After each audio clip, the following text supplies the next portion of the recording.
Yes, guys, welcome back to the channel for another video, another live stream. We are 1 day away from the PDC Darts World Championship. Just 1 day away, 24 hours to go, and we will be watching the PDC World Darts Championship. In this stream, I will be predicting my PDC World Championship sort of run and who I think will finish where. Have we got any potential shocks and all that good stuff? As you can see, there is a bracket sort of builder and stuff like that. We're not going to get into that yet. We will jump into that bracket builder in a little bit. So please do make sure to smash a like on the video, guys. Get me your predictions in the chat. Who do you think is going to win the PDC World Darts Championship? Do you think there's a shock player in the field? Do you think there's someone that realistically shouldn't be winning the Worlds but might end up winning it? I'm going to get a live subscriber count on first of all. If you do want to join, Chris, I've just seen you in the comments, mate. If you want to join the stream, let me know and I'll put the link in just for you, because I do actually want you to jump on. So if you can jump on, Chris, let me know. That will be fantastic. So we're going to leave this on here for now. It's a live subscriber account whilst I take some of your questions and stuff like that. Like I said, Chris Welch is the only person, apart from Luke, who I've sent the link to on Twitter. Hopefully he joins soon. But hopefully, if you do want to join, Chris, like I say, let me know and I'll put the link in for you. If I do put the link in, it will only be Chris that is joining the stream, as I don't want to add too many people to it, as it'll become all blocked up and it'll be hard to speak to people because the stream will be really laggy.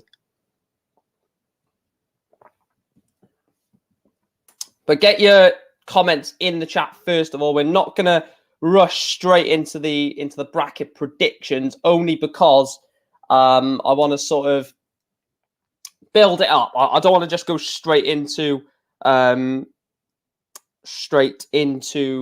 my bracket predictions. I want that to be the middle to the end of the preview. I'm gonna just quickly bring up the betting odds to see what the betting is saying for the William Hill World Darts Championship. So just going to get that up now.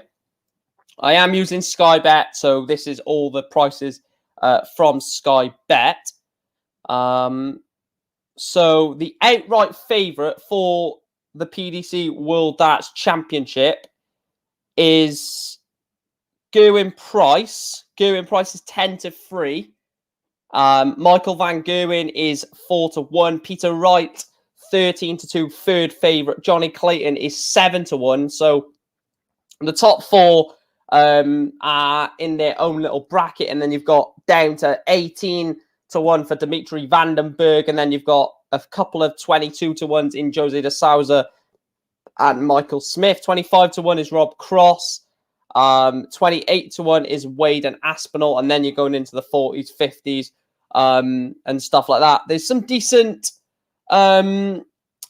players that are decent priced, actually. Right. So as soon as I put the link in the chat, I will delete it as soon as Chris is in. So there is the link, Chris.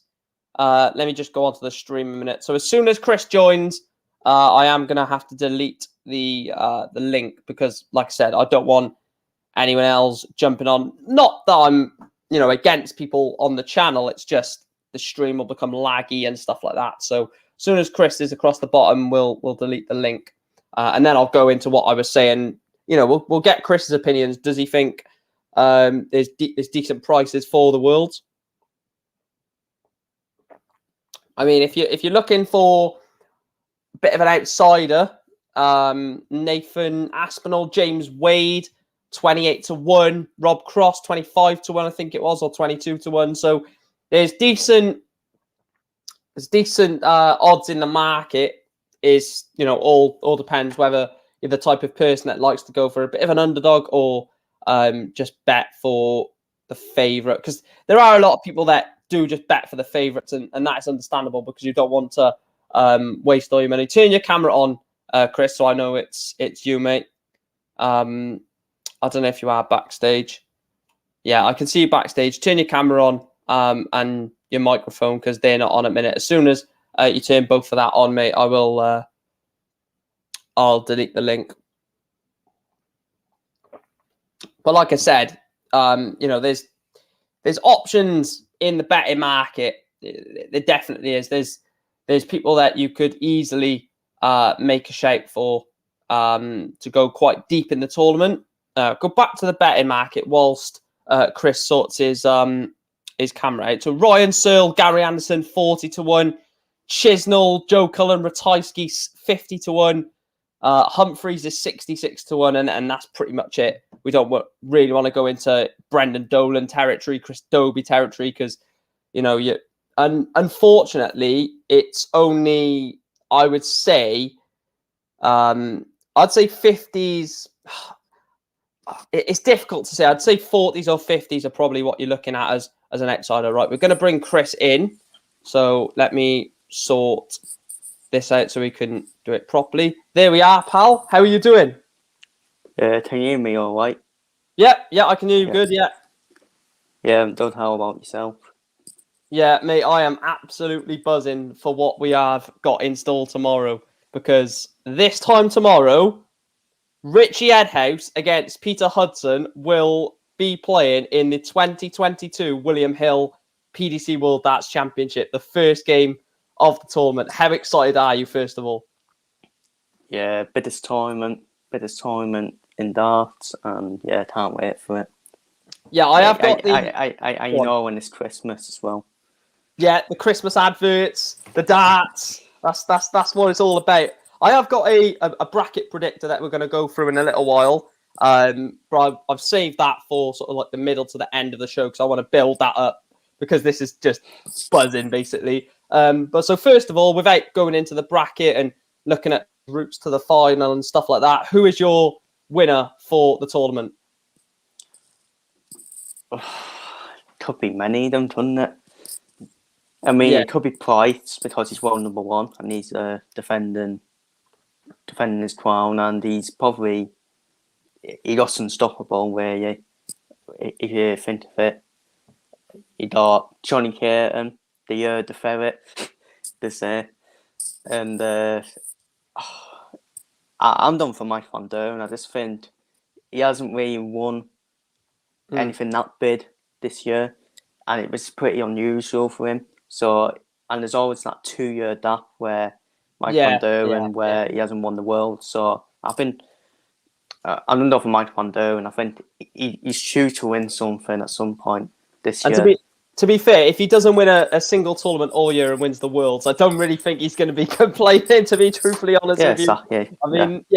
I'll have the Nordic Darts Masters win against Sherrick, but I'll also win the World Championships as well. So Chris has gone for Malcolm Van Gerwen. Masters thing, I don't really... to be honest. It's an unranked tournament, really, isn't it? It's still a TV title at the end of the day, but it's unranked. So you've gone Michael Van Gerwen. I'm going Peter Wright. I'm going Gerwen Price again.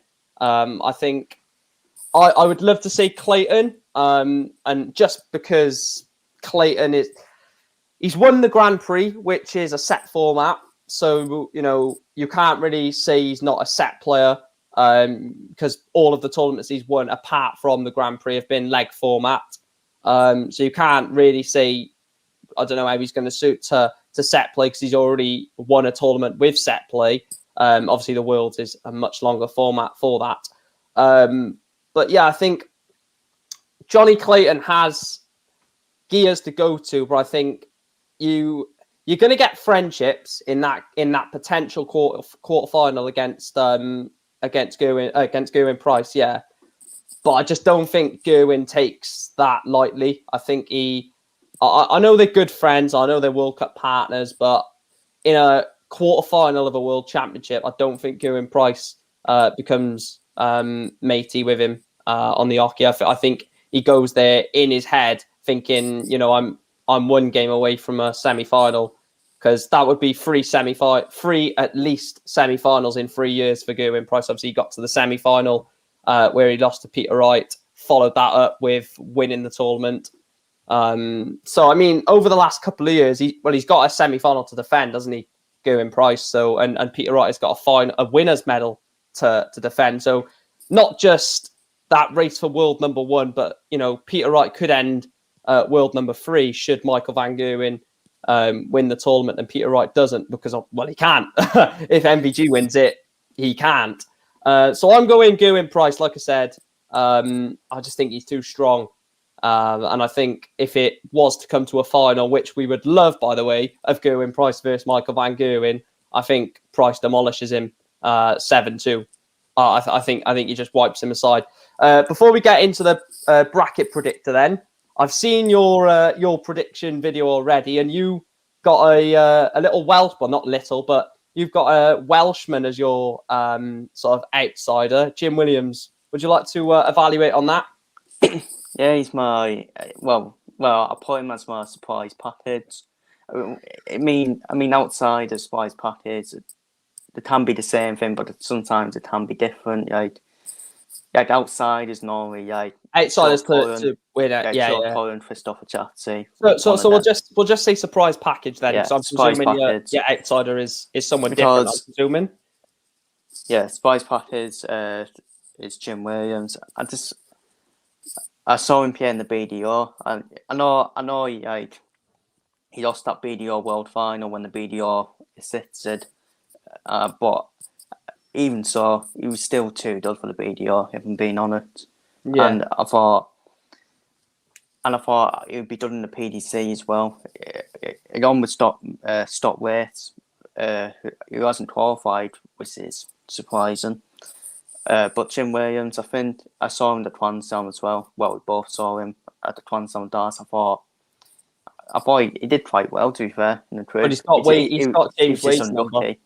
He was unlucky because it was just a group of death, wasn't it? With James Wade, Rob Cross, who was back on form, and Boris Tersmer as well. Boris Tersmer's not even bad player either, even though he's still Prince Bottom. Yeah. Can be dangerous for anyone. So I thought Jim Williams, Ayota is side of the tour as well, setting the tour. I think setting the tour, I think it is. Yeah, it's open for anyone. With James Wade, I think it is, yeah. It's open for anyone in that tour. Just going to say I know Vandenberg's in there as well, which he'd probably be favourite, probably, along with James Wade. But I think Jim Williams got a chance. So, just to say hello to a few people. Big up to Callum. Big up to Magma. Says, I like Gezi, but he has to quit acting like a total idiot on stage. Just let your darts do the talking and stay quiet.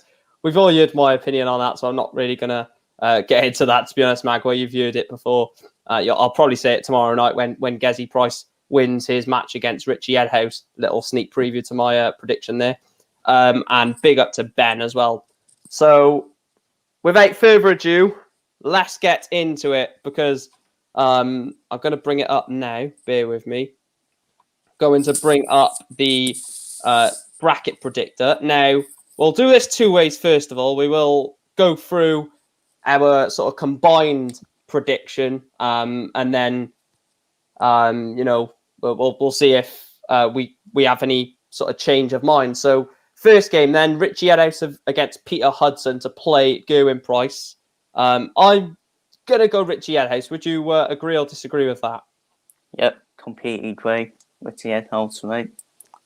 Steve Beaton, Fallon Sherrick. There's some games we will go a little bit into detail. How is Fallon going to fare against one of the legends of the darting scene? Oh, depends really, doesn't it, on Steve Beaton? I think Steve Beaton's well experienced, isn't he? Like, well experienced for 2 decades now. Yeah, or even more than that. I think it's free. I think this is his 31st consecutive World Championship, which breaks the record. Which and that's not just 31. That's 31 in a row as well. 31 World Championships in a row. This is actually UEFA Champions League from yesterday for Van Zurich. Yeah. I think it's controversial, but I actually think Steve Beaton gets through Fallon over 5 sets.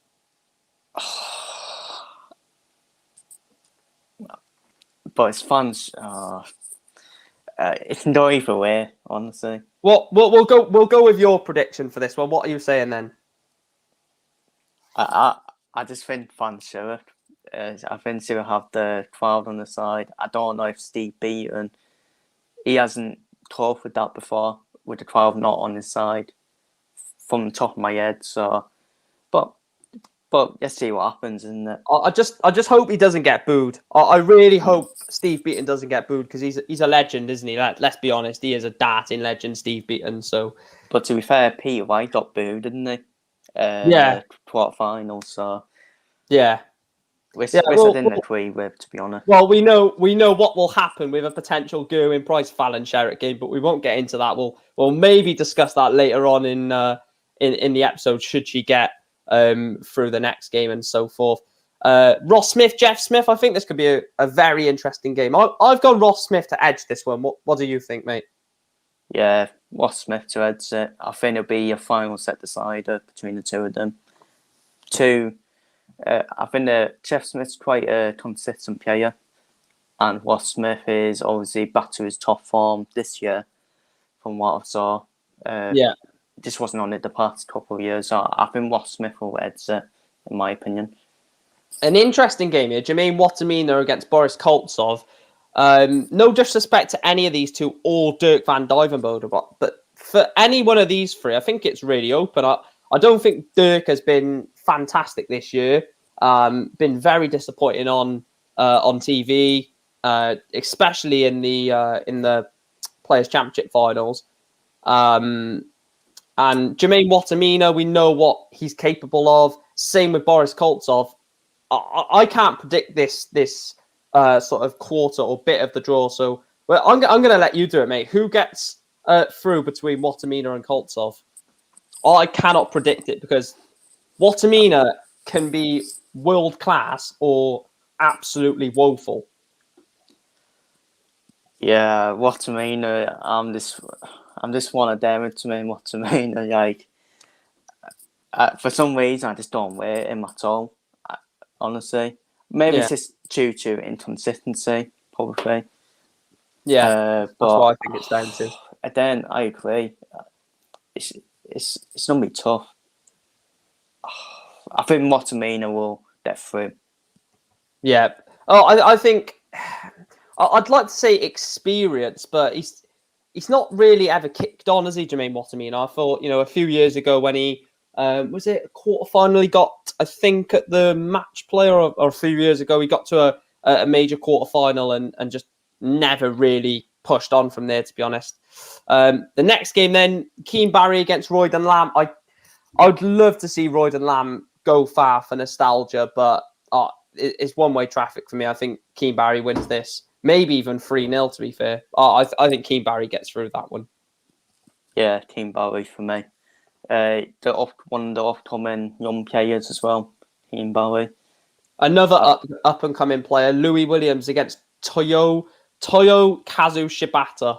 I think Louis Williams just has too much. I'm not going to even pretend to say I know about Shibata, so I'm sure Wayne Maddle will try and tell us he knows a bit about Shibata if he's on commentary duty. But yeah, I'm going to go Louis Williams for that one.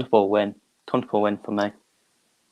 This is an interesting one. Ron Munelkamp against Lisa Ashton. Munelkamp was very poor at the Players' Championship finals against, was it Ratajski, I think he played? Yeah. Yeah. I don't know. I don't know where Ron is at the moment. He's too inconsistent for me. He was always, when he started, he was one of those players that potentially could have broke into the 32-16.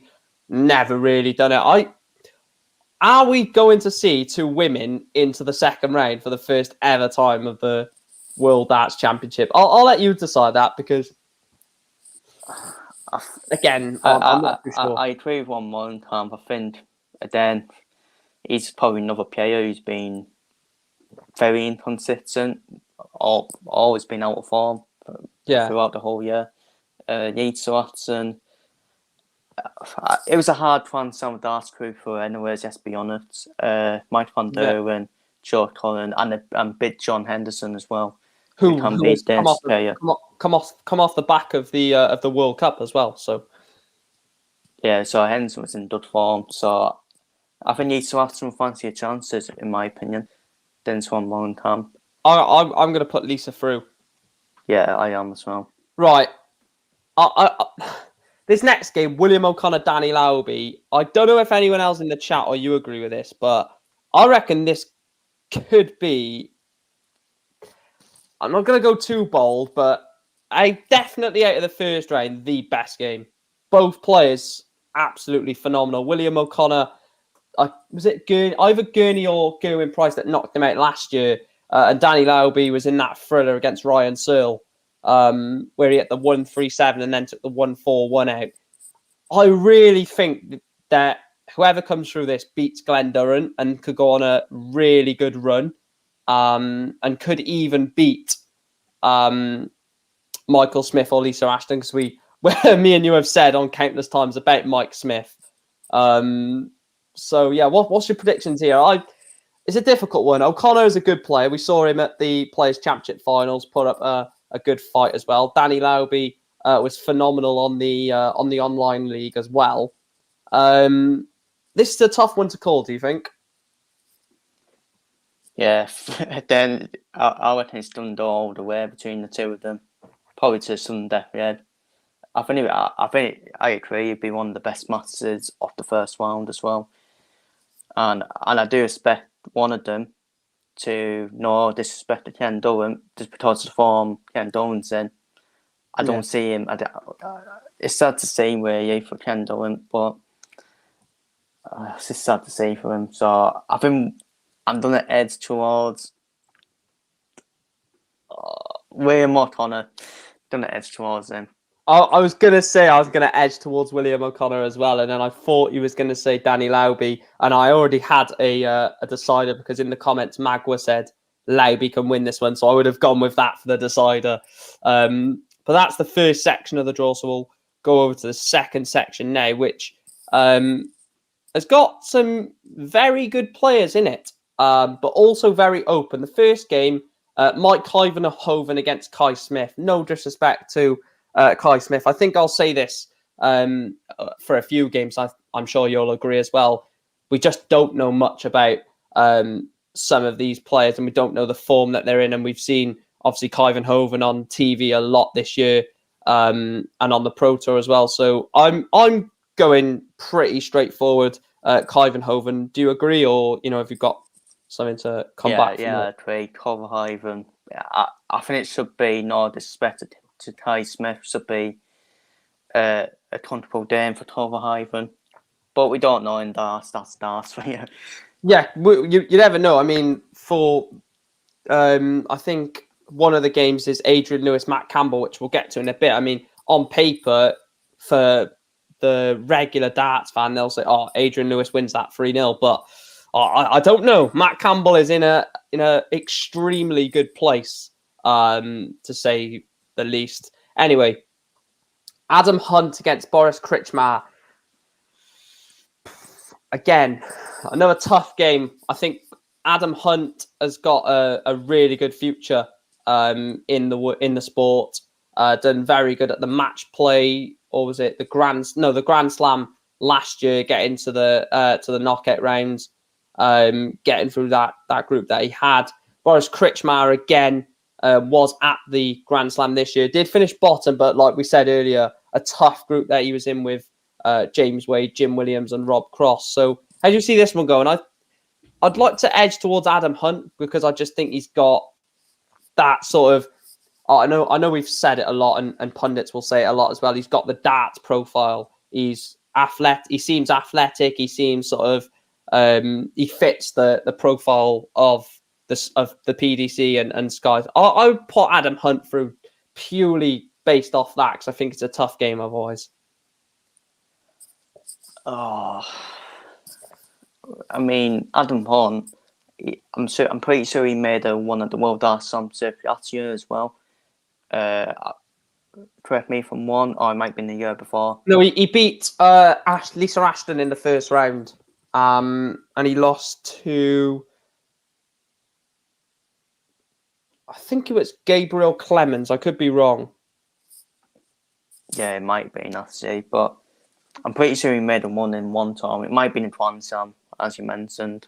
Yeah. Uh, then there's another tough game because Bob, we know what Boris Tersmer's, what he's made of.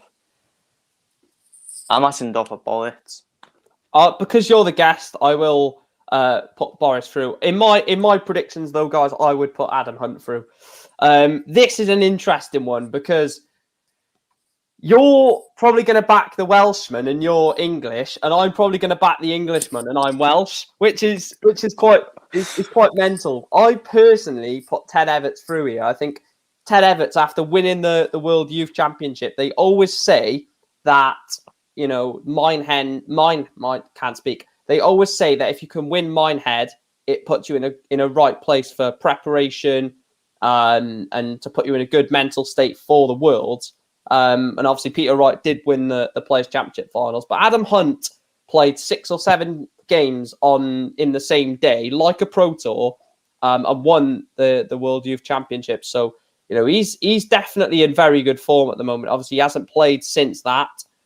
Jim Williams hasn't played since the Grand Slam of Darts, where, like we said, he did get knocked out, unfortunately, despite it being a very tough group. I do think Ted Everts is in a better place, but you've got Jim Williams as your surprise package. What are you going for? I still think it'd be a tough game for Jim Williams. I think it will be a close game between the two of them, but I think I have to back Jim Williams. I always back my tournament predictions at the start, so then off Jim Williams. My prediction is Ted Everts. We'll go through that as well. If I say a different prediction, then I'll tell you what my prediction is, and obviously the ones on screen are Chris's predictions. Obviously, I will agree with some of them. Next game is Martijn Kleemaker against John Michael. Again, it's got to be Kleemaker in my opinion. But you know, if you've got something to back John Michael, the Greece, surely he's Greece number one. He has to be. What have you got? He's probably the only Greek player there, probably. Yeah.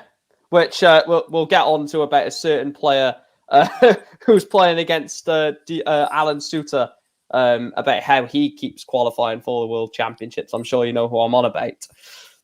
Yeah, I think a certain Brazilian. I mean, John Michael has been experienced in the last couple of years. He has been darts in the past years, but yeah, I fancy Kleemaker in this one.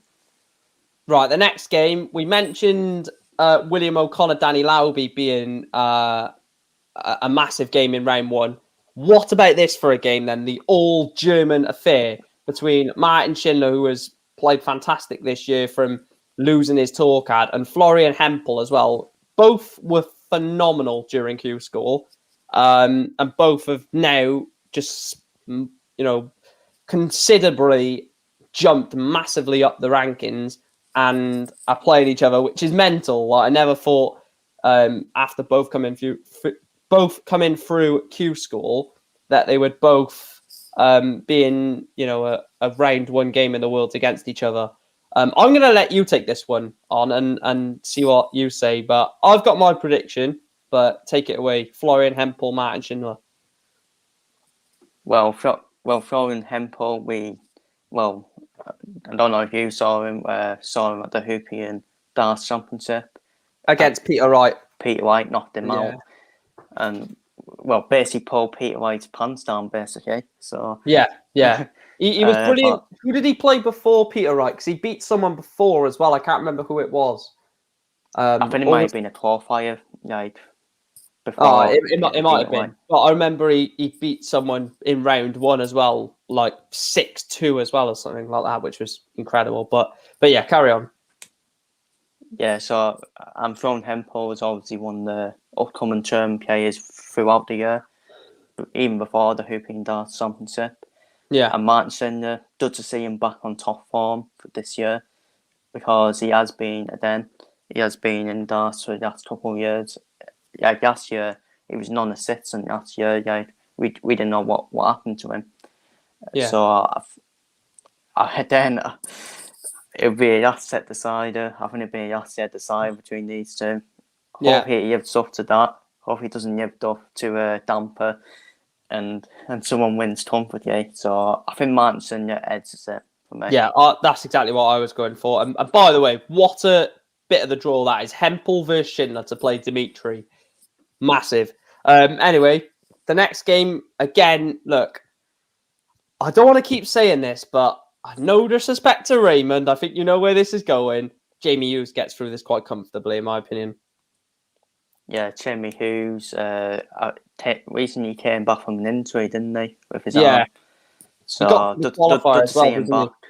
and yeah, I think Jamie Hughes should be okay in this game. Right, this is an interesting part of the draw, actually, to be honest. Well, I'll try and zoom in, but this part of the draw is actually quite interesting, in my opinion. But I'll let you take this one first. Steve Lennon against Madaz Razma. Then I think it'd be a close. I think it'd be a Last set decider. because Steve Lennon, like, I think he's been out of form recently. I need to put that into perspective because last couple of years he was up there. I remember in the World Cup of Darts for Yeah. Ireland, he Oh, reached the final. him and William O'Connor, fantastic pairing. That was They Steve lost Lennon to at his top Anderson and form. Wright. I mean, that's some going all the way to the final, only losing to arguably at the time two of the best players in world darts, Gary Anderson and Peter Wright.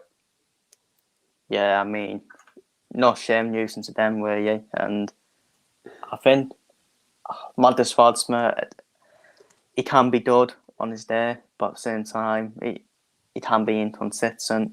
I don't want to say bad because I think that will sound a bit harsh on him.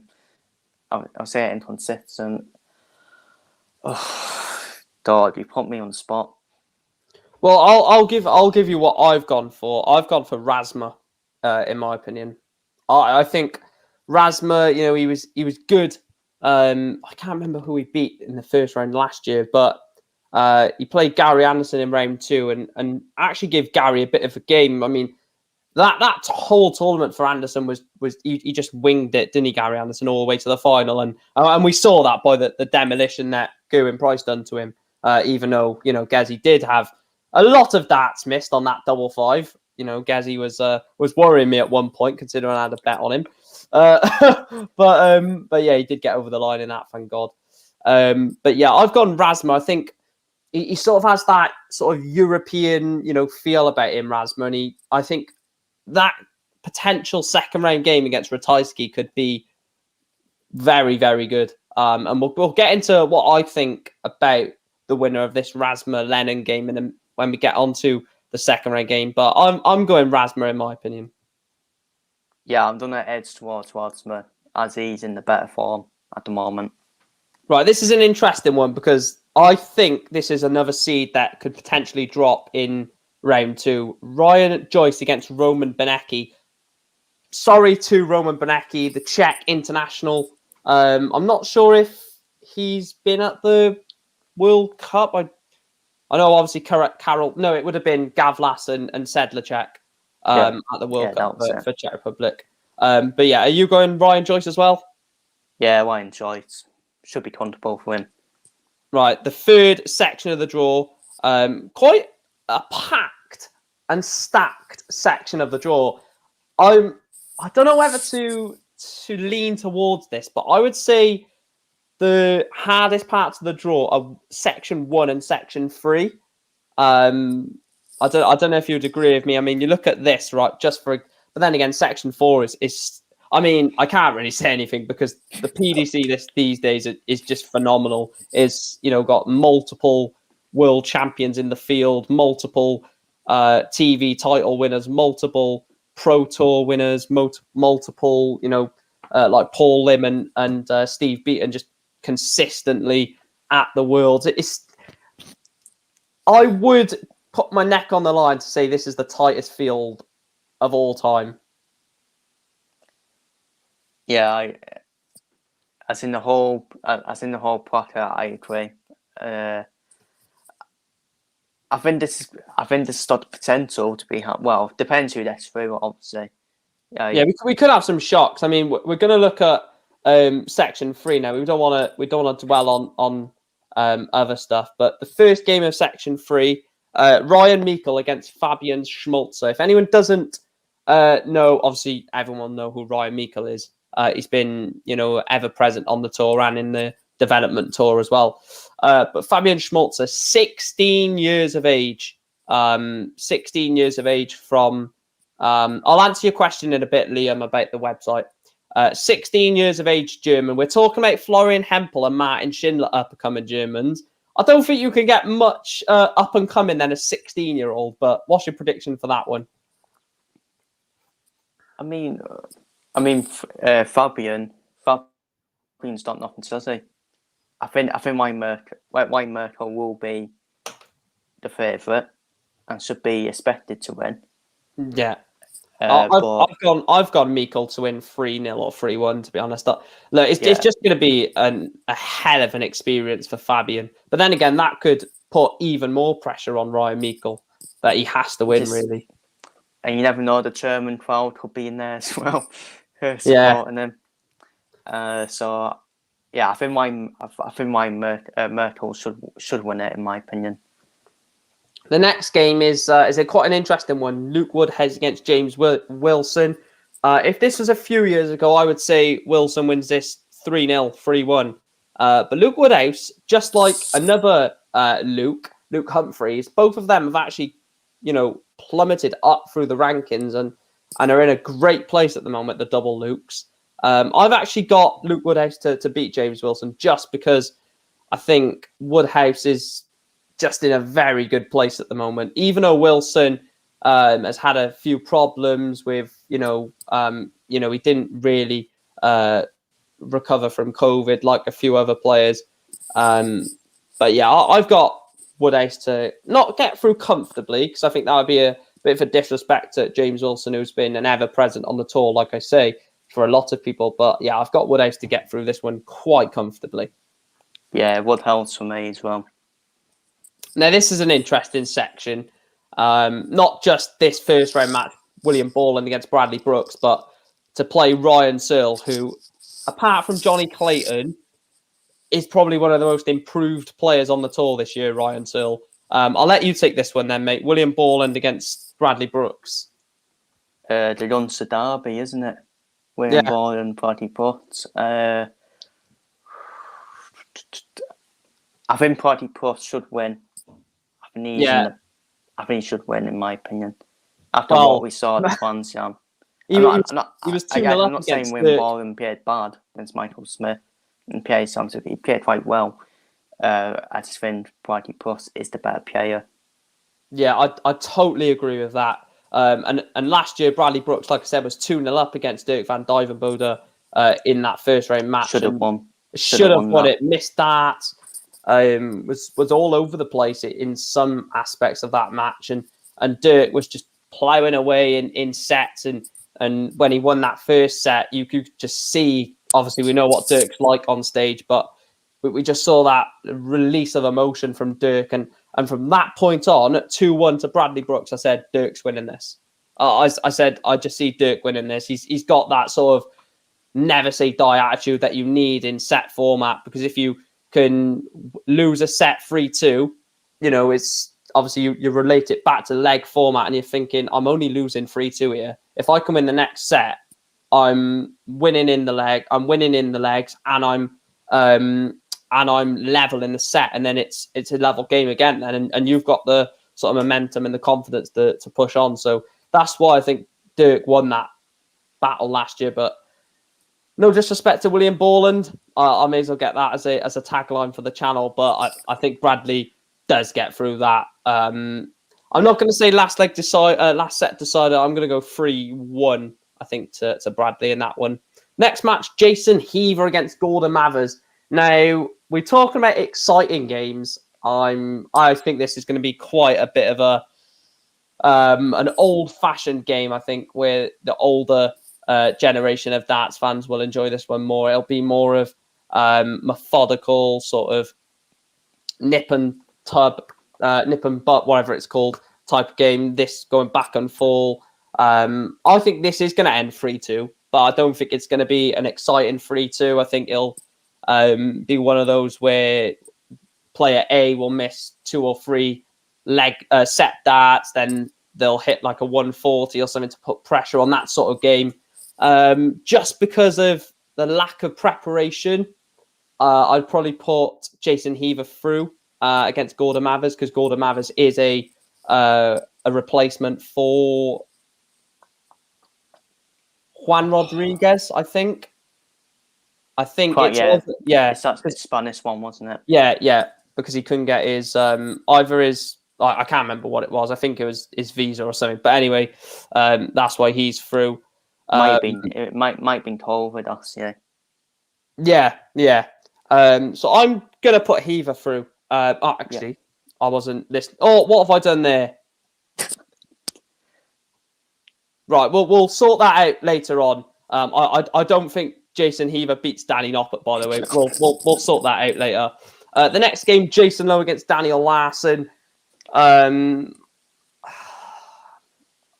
I think it's the same as this game. It's going to be not a boring game. I never like to say boring, but slow is what I'll say.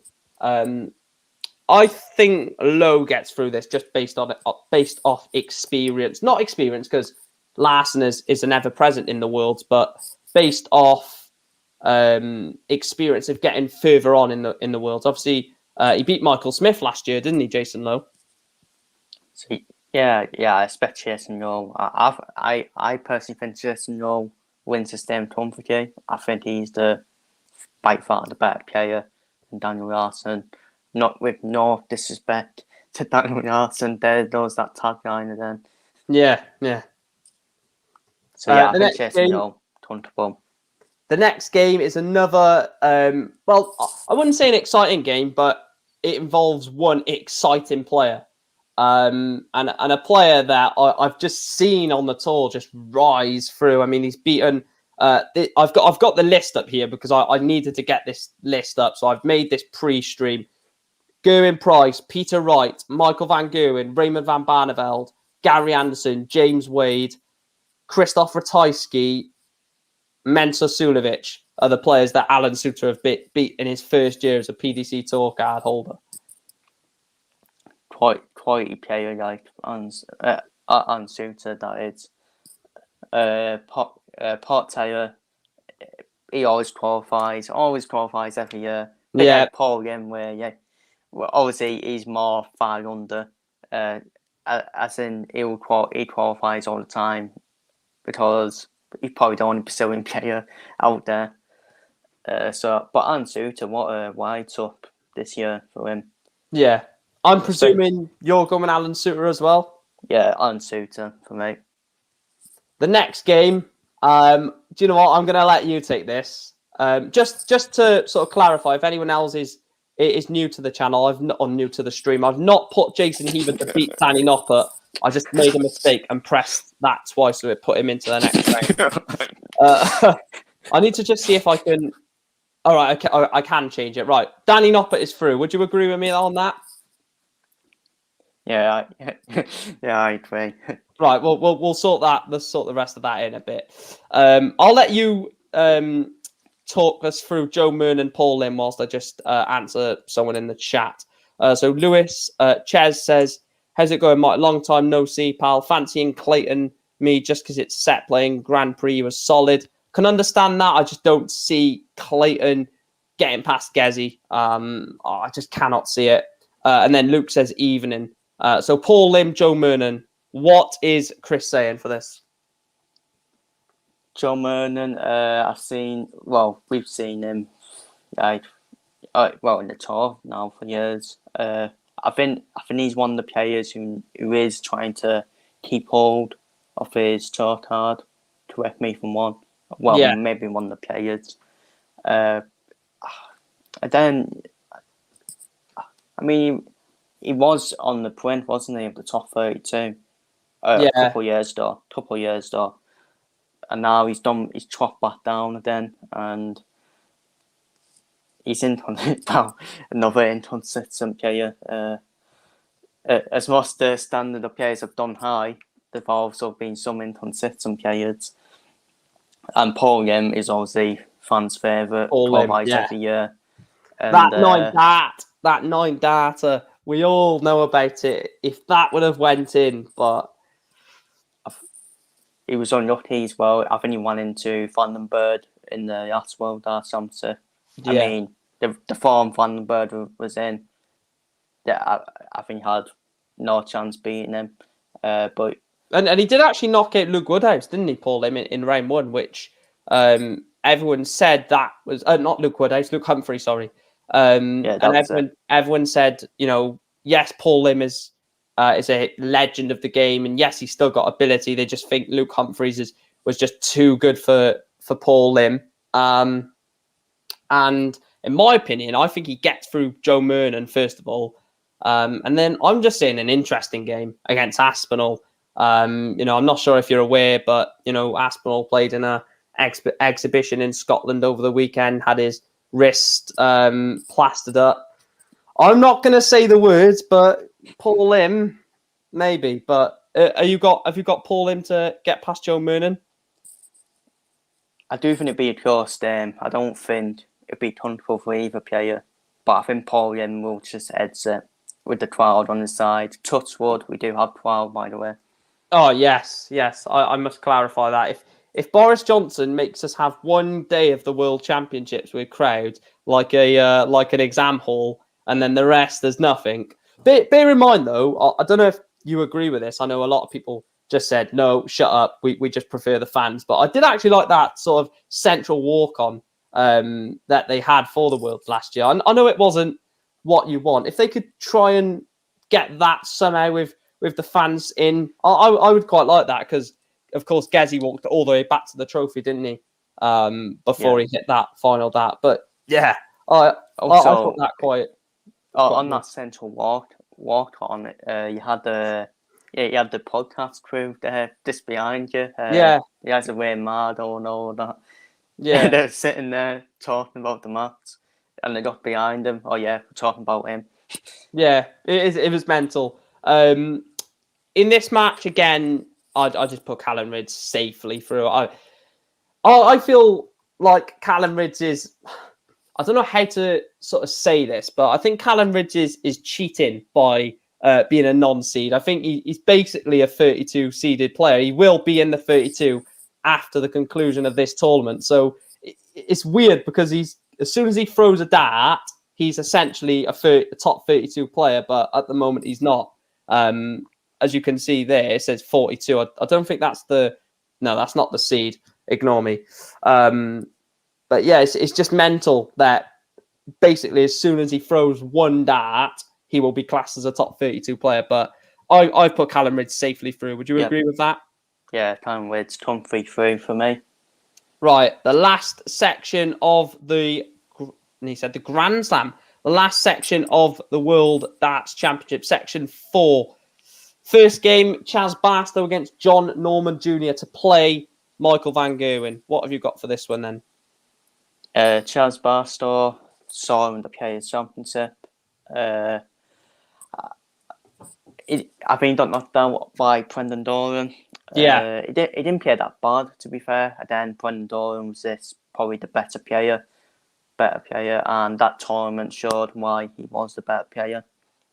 Yeah. And John Norman Jr., he was at the World Cup of Darts, not this year, the year before, for Canada.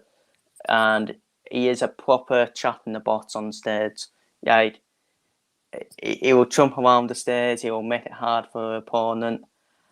But I do think Chaz Barstow, with what we saw recently, I think he's in the better place right now than John Norman Jr. I would agree with this, and I'd also say a lot of the international qualifiers, like Paul Lim, Portela, Norman Jr., Ben Robb as well. A lot of these players, they're going to be massively against the likes of Chaz Barstow, Alan Suter, players that are playing on the Pro Tour week in, week out, in like the Super Series and stuff like that, constantly playing darts to a high competitive level. And then no disrespect to like the Brazilian the Brazilian sort of qualification, but I mean, Portella's playing against 40, 50 averages, which is, read what you want into it. But in my opinion, I'm all for competitiveness, because I think if you're not, we can bring this back to football quickly. Look at PSG. There's no way they're ever going to be competitive in the Champions League when their league doesn't allow it because of the poor ability in it. And to bring it back to darts, there's no way Portella's ever really going to make a last 16, a quarter final. I mean, if he does this year, sorry, Diogo. But there's no way he's never going to make a last 16 or a quarter final, because the quality of the players he's got to play against to qualify for the Worlds is just nowhere near his ability. So I think it's never given him a good sort of estimation of where his game's at. Yeah, I agree with the qualification part. You had to check up with Taro said he didn't even qualify, did he? No. So, and neither did Adam Darlot. So yeah, it was Roman Benecki. So now it's give Roman Benecki a chance to show what he's got on the world stage. Because this is what I love about the World. You see players that, watch players that you've never watched before, and they could be players that are one of the best in their country, but just never seen them. But the next game then, so you put Chaz Barstow through, yeah? Chaz Barstow for me. Another one of very good in-form players against an international qualifier, Rusty Jake Rodriguez against Ben Robb to play Chris Dobie. Yeah, I think Rusty Jake Rodriguez, then played that tagline with no disrespect to Ben Robb. I think Ben Robb, this is his second World Darts Championship qualification, because he qualified last year. But yeah, Rusty Jake Rodriguez, far better player for me, and I expect him to step through. Just like the next game, in my opinion, Darius Labanauskas against another replacement in Mike Dedeker, but I think Lucky D, I think, is his nickname. Correct me if I'm wrong. Anyone in the chat? Yeah, for Darius. For Mike Dedeker, it should be Lucky D. Yeah, Lucky D against Unlucky D, because Mike Dedeker is always getting drafted in as replacements. But for me, I see the winner of this going quite deep in the tournament, and my winner for this by a country mile is Darius Labanauskas. One quarterfinal appearance, got knocked out by MVG in a game that he should have won. Darius Labanauskas is defending a quarterfinal, so yeah, I think comfortable win for Darius for me. Next game, go on. We'll get to the second round. Get to the next round. Yeah, I wasn't spoil it there, but yeah. Yeah, what I done for Jason Heaver, put Jason Heaver into the third round. But I'll tell you what. Once we get past this next game, Raby John versus Nick Kenny to play Luke Humphreys, I'm going to put my neck on the line to say it's one of the hardest little sections of the draw. But we're not going to jump ahead too far. We're going to go for this one first. Raby John against Nick Kenny. Raby John, a player that, a few years ago burst onto the scene. I think a lot of people forget how young Raby John actually still is. I think he's still 23, 24, but he burst onto the scene when he was a 17, 18-year-old, dropped off, and then, that World Cup final with Mensah Suljovic just put him back onto the scale again. He was at the Grand Slam, he was at the Players' Championship finals, and he's really put himself back on the big scene again. And this is going to be a tough game between him and Nick Kenny. Both players are going to want a decent little run here. Unfortunately, they're going to come in against arguably one of the most, a future world champion in Luke Humphreys. Yeah, it's a tough game for both players, this one. Nick Kenny, saw him from the BDO as well. And he lives only like 20 minutes away from me, by the way, Nick Kenny, which is quite mental. Well, we know who you're supporting then. Yeah. Nick Kenny to win the Worlds. I'm joking. He's not going to win the Worlds, but But yeah, who Nick have you got Kenny, to he get through this one? qualified last year as well, didn't he? Nick Kenny. Yeah, and beat Oh, I forgot who he beat. he beat a Dutchman, I think. Oh, right. You talk through that, and I'll have a quick look. So, give me a prediction for Raby John versus Nick Kenny, and then I'll let you start off for the next game. I think Ruby John would read as to exit. I'd agree with that. I need to have a look at Nick Kenny's opponent last year because I've literally forgotten. It's going to annoy me. So I'll let you talk about our next game, Adrian Lewis versus Matt Campbell. Oh, well, on paper you would say Adrian Lewis will win. If it was Adrian Lewis who was back-to-back world champion with this form, but Matt Campbell, not someone to be writing off, in my opinion. Because I think he's a dangerous player for anyone, Matt Campbell. I've been waxing lyrical about him all the bloody time. Matt Campbell, jumping on his bandwagon, and I'm pretty sure I'll put Canada to do a final World Cup of Darts as well, just because of him and Jeff Smith, that partnership. Yeah. Dangerous game for Adrian Lewis. Adrian Lewis needs to turn up, because if Adrian Lewis doesn't turn up, because he has been inconsistent, he has been for years. I don't know what the hell's happened to Adrian Lewis since he won. He needs to get up the slide because he is slipping down it very, very quickly. And I worry for him, really do.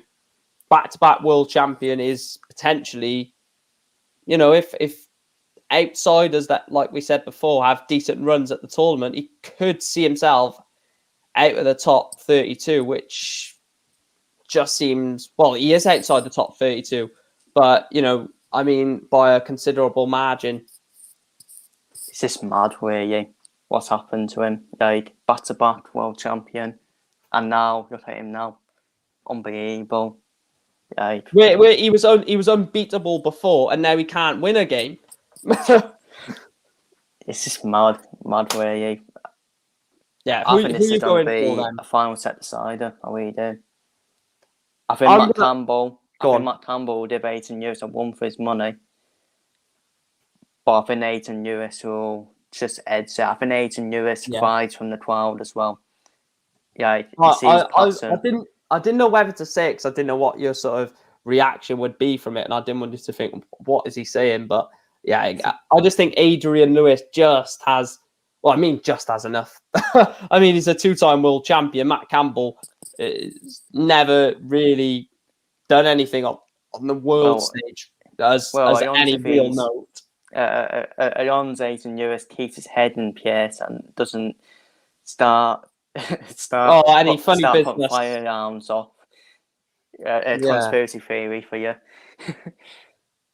Actually, we've got Magua saying Matt Campbell in a squeaker, so he reckons Matt Campbell could sneak it. I'm going Adrian Lewis. I just think.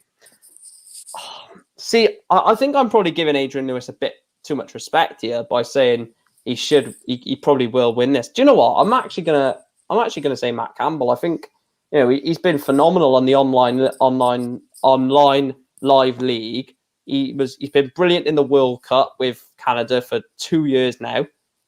He was not bad at the Grand Slam. Yes, he didn't qualify, but I'm tempted to put Matt Campbell through. I really am, and I think you'll give Gary Anderson the game. Same. I'm going to do it. Yeah, Matt Campbell to knock out the two-time world champ to play another two-time world champ. I mean, what if Matt Campbell gets through both of them? Fair play. And the player that Nick Kenny beat was Dirk Telnikes. Well, imagine Matt Campbell does get through. You're 30 second of the 12th, right? Well, depend. You'll face. He's got a five-time world. He's got a five-time world champion, and a world champion, and two-time world champions. People don't be eyed. what? Aiton Lewis getting knocked out. But Yeah, yeah. I have to go for Matt Campbell. I have to. The next match, Scott Mitchell, Chris Landman again. The same tagline, copy and paste. Feel no disrespect to Chris Landman, but Scott Mitchell, Scotty Dog, gets through this for me. BDO Derby, that one. Yeah. But yeah, Scott Mitchell for me. Next game, we've got, just the small matter of a 5-time world champion, Raymond van Barneveld, against another jack in the box, Lawrence Ilagan. I'm not going to lie when I say this, but when I saw Lawrence Ilagan in the World Cup of Darts for Philippines, I generally thought, I can't stand this bloke. I generally want Philippines to get knocked out as soon as possible because he was blocking the camera. Can't remember it. I don't know if you remember that World Cup campaign, which Wales won. But in their first round match, he was blocking the camera and stuff. You couldn't see the board because he was standing in the way. He was jumping around all the place. But after that, like when the game finished, the next game was, I think it was Northern Ireland against someone, and you had Gurney and Brendan Dolan, and the anticlimax of Ilagan, jumping around and the energy compared to Brendan Dolan and Daryl Gurney, who are more laid back, controlled darts players. I was just like, right, no, Lawrence Ilagan is a good player. I like him, but I just don't think he has enough to beat Raymond. Yeah, Barney for me. As much I didn't like Wayne van Barneveld coming back after announcing he was retiring. I mean, it's one of them where what's the point in retiring in the first place and coming back? So, but Barney's done well. He has done well, Barney, to be fair, since he came back. He's won a Pro Tour as well this year. To be fair, he has won a Pro Tour. So, especially after that collapse he had in one of the Pro Tours, which I think a lot of people were worrying about, because obviously if he had to sort of not quit, but if he sort of had to hang it up again, that would have been it for Barney. He would. There was no coming back from that, and I think a lot of people were not worried, of course, because you're not going to worry about that. The crucial thing is mentally he's white now. When he when he did retire, where he got in the first round to down under American. It was all the place, Barney, mentally, all the place. He was saying that he's a failure and all that.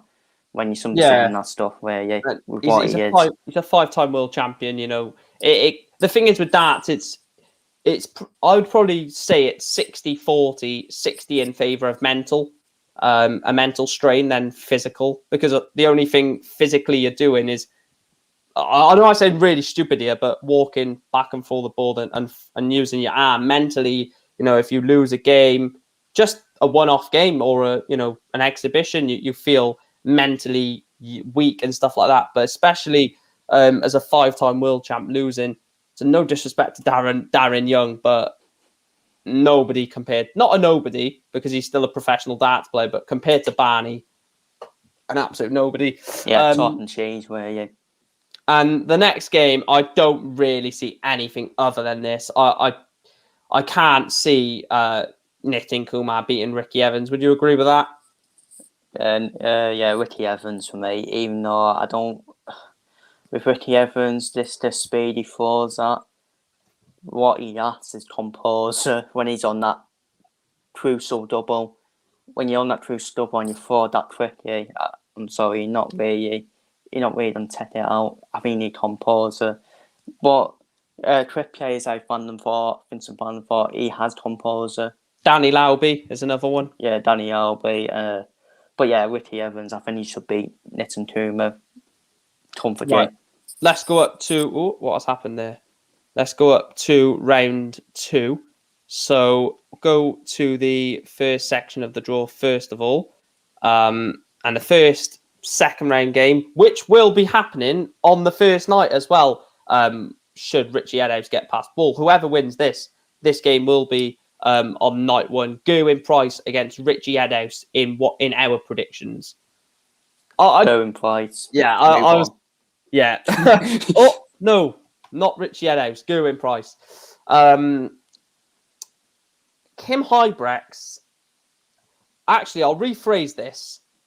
Reinvigorated Kim Hybrex. New Kim Hybrex against Fallon Sherrick, because let's face it, Kim Hybrex has turned a massive corner in his darting career. He was excellent against Dimitri. I can't remember what event it was he lost in. I think it might have been the World Series or the European Championships. I think it was the European Championship. Yeah, I think it was. Yeah. And that game was just absolutely phenomenal between Hybrex and Dimitri. And Best Dimitri mates as well. Yeah, Dimitri said it in his interview, because they done the double interview, didn't they, after the game? And Dimitri said to the presenter, Dan Dawson, I think it was, that the reason I'm here is because of Kim. And everything I've learned is because of Kim. And I think Kim Hybrex has always been a nearly man. He's never really pushed on. And I think he's really a bit like Brandon Dolan, to be honest, and Mervyn King, players that have been at the peak of their powers, dropped off, and now are coming right back into the peak of their powers. But is it too much to ask to beat Fallon Sherrick, or can the Hurricane beat the Queen of the Palace? Because she's going to have the crowd on her side, and she will have a third round game, against Fallon, against Gerwin Price. Sorry.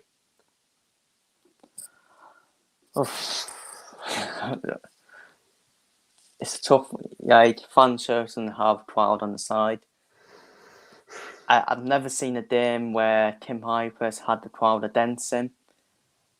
Because I remember one day, I think it was 10 years ago, where it was Kim Hybrex versus Paul Nicholson. And we all know Paul Nicholson is the bad boy. He was the bad boy, and the crowd were against him. Yeah. That was at the World Championship as well, where Paul Nicholson was at his best and Kim Hybrex came along. Yeah, no one heard of him. So I just think the crowd will play a part of them. And I think Fallon Sherrick's on the exit. It'll be a tough game, though. And at this point, if Fallon was to win this game, she would get herself a tour card. I'm not getting ahead of myself, but all I'm saying is Fallon Sherrick needs to win 3 games, and she's guaranteed herself a tour card. But let's move on, because that debate could go on all year about Fallon, tour card, Premier League, all of that business. But yeah, the next game, Stephen Bunting against Ross Smith. Sorry. What do you think about Stephen Bunting? Because a world semi-finalist last year, not backed it up this year, as he has had a disappointing year as the Bullet. Well, to be fair, he has reached the World Grand Prix semi-final this year as well. Yeah. So apart from that, very disappointing in the Quarterfinals. But then again, like you said, sorry to butt in, yeah. But you said a semi-final in the Grand Prix and the World Championship, both set formats. So, I mean, could we see another semi-final? He will have to go through Fallon Sherrick or Gerwin Price, but BDO World Champion as well. Yeah. He is. So he's used to it. Yeah, but anyway, carry on. What are you saying? So yeah, he's used to it, Bunting. But apart from that 1-3, I think it's been quite disappointing. He hasn't kicked on from the World Championship semi-finals. Transformer Darts group. I thought he would have got through that, but he didn't. So I thought that was quite disappointing, especially when Dimitri Vandenberg pulled out. Yeah, I thought that was Bunting to win the group, to be truthfully honest, because I thought the group was going to go Dimitri, Bunting, as the top 2. And that's darts for you. That is darts for you. Yeah. That's shots you. What are you going for? I'm going Bunting. I just think this will be 5 sets still, wasn't it? Yeah. So I don't see Ross Smith. I'm not. I'm going Bunting personally, but Bunting to exit. Yeah. The next game, I don't want to be disrespectful to Jermaine, but I said the winner of this. I don't know, because Dirk has not been in form, but then again, I mean, Dirk, Grand Prix finalist, runner-up, should say. Hasn't kicked on, I'd say, from that. World Championship quarterfinal last year. I think Dirk will win. I think Dirk wins this one. Yeah. The next one, again, no disrespect, but I cannot see Keane. I would love Keane Barry, because I think he's another quick play. He's quite quick, and I think all the younger players now are quick, aren't they, to be truthfully honest? Just because they probably think that that's the best way, just back and forth the board, not to, because the more you're thinking about your shot, the more you're going to mess it up, in my opinion. Well, Keane Barry would be happy that he isn't facing Mensa Surface, so... Yeah, I think this will be a decent pace for Keane. I think it won't be rapid, because I don't think Clayton is rapid, but obviously he's not slow. He's an average speed player, but I think Johnny gets through this quite comfortably. Yeah, Johnny for me. Now this is an interesting one. I've gone for a shock here, not because Louis Williams is Welsh, but I just think Gabriel Clemens in that Players' Championship finals, in his first 2 games, he missed 15 out of 20. No, 15 out of 37 on the doubles, which is very, very bad. He was going around the houses in a few legs. I can't remember who eventually beat him, but was it Wayne Searle?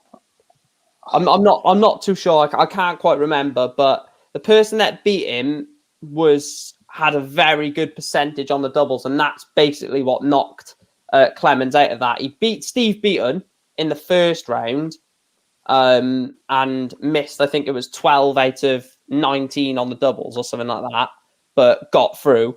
Or no, 12 out of 18, sorry, on the doubles, and got through. And then the next game is missed doubles, did get him knocked out. And I've gone Louis Williams. I think there's going to be a few players in this tournament that are going to look at players that have missed a lot of doubles or do miss a lot of doubles. Even Jose, when we get later down the line, they're going to look at these players and think, we can beat you. You know, you're not unbeatable. I think Louis Williams gets through this, because I just think, and that would set up a hell of a game, by the way, against Johnny Clayton or Welsh Derby. But yeah, what do you think about this one? Look, Clemens is obviously going to be the massive favourite for this one, but I'm not too convinced by Gabriel Clemens, and I think he could potentially drop out of the 32 again. Another one if players outperform him. Probably, I think Gabriel Clemens just seems to be a one-day wonder, doesn't he? He knocked out Peter White in the World Darts Championship last year, but apart from that, I think Louis Williams. Yeah, I agree. I just think Louis Williams is I think he's in better form as well, better player. And I know I can't remember where he might not tell you that, but I think Louis Williams is a better player right now. Yeah, and he I can't remember what tournament he played well in. Was it the Gibraltar or Hungary? He done well on one of them the, two, wasn't it? Yeah, and he done really well, to be fair. I think he beat, I can't remember who he beat. It was a big name. The next game, Mike Smith against Lisa Ashton. This is where Lisa Ashton falls. I think Mike Smith is. I think there's a big run coming from Michael Smith, and look, I don't want to keep saying it, because I may as well just get myself on record or repeat, because every year, every tournament is a big one for Mike Smith. But is this the one, Chris, where he's gonna pick up a title, and what it would be to be the one? Well, for me, Michael Smith, if you're comparing it to football, Michael Smith is Tottenham Hotspur. Yeah, bottle job. Get to a great place. Great comparison. It's annoying because he has the talent for it. I know he's a good player. I know he can win a tournament on top of his game. But him and Dave Chisnell twin brothers. The twin bottle job brothers, honestly. Like, Dave Chisnall, crosses Mike Van Duren in the World Arts Championship. Then the next round, doesn't turn up, that's beat. Michael Smith beats Mike Van Duren in the Trans Jam. The next round, that's beat. It's a Van Duren curse for you. Yeah, you beat Van Gogh and then lose. That's basically what it is, isn't it? Interesting game though, this one, because he's only 31, Michael Smith. I just had to check that. He's still only 31, so he's had a lot of experience. Plenty of years for him. Yeah.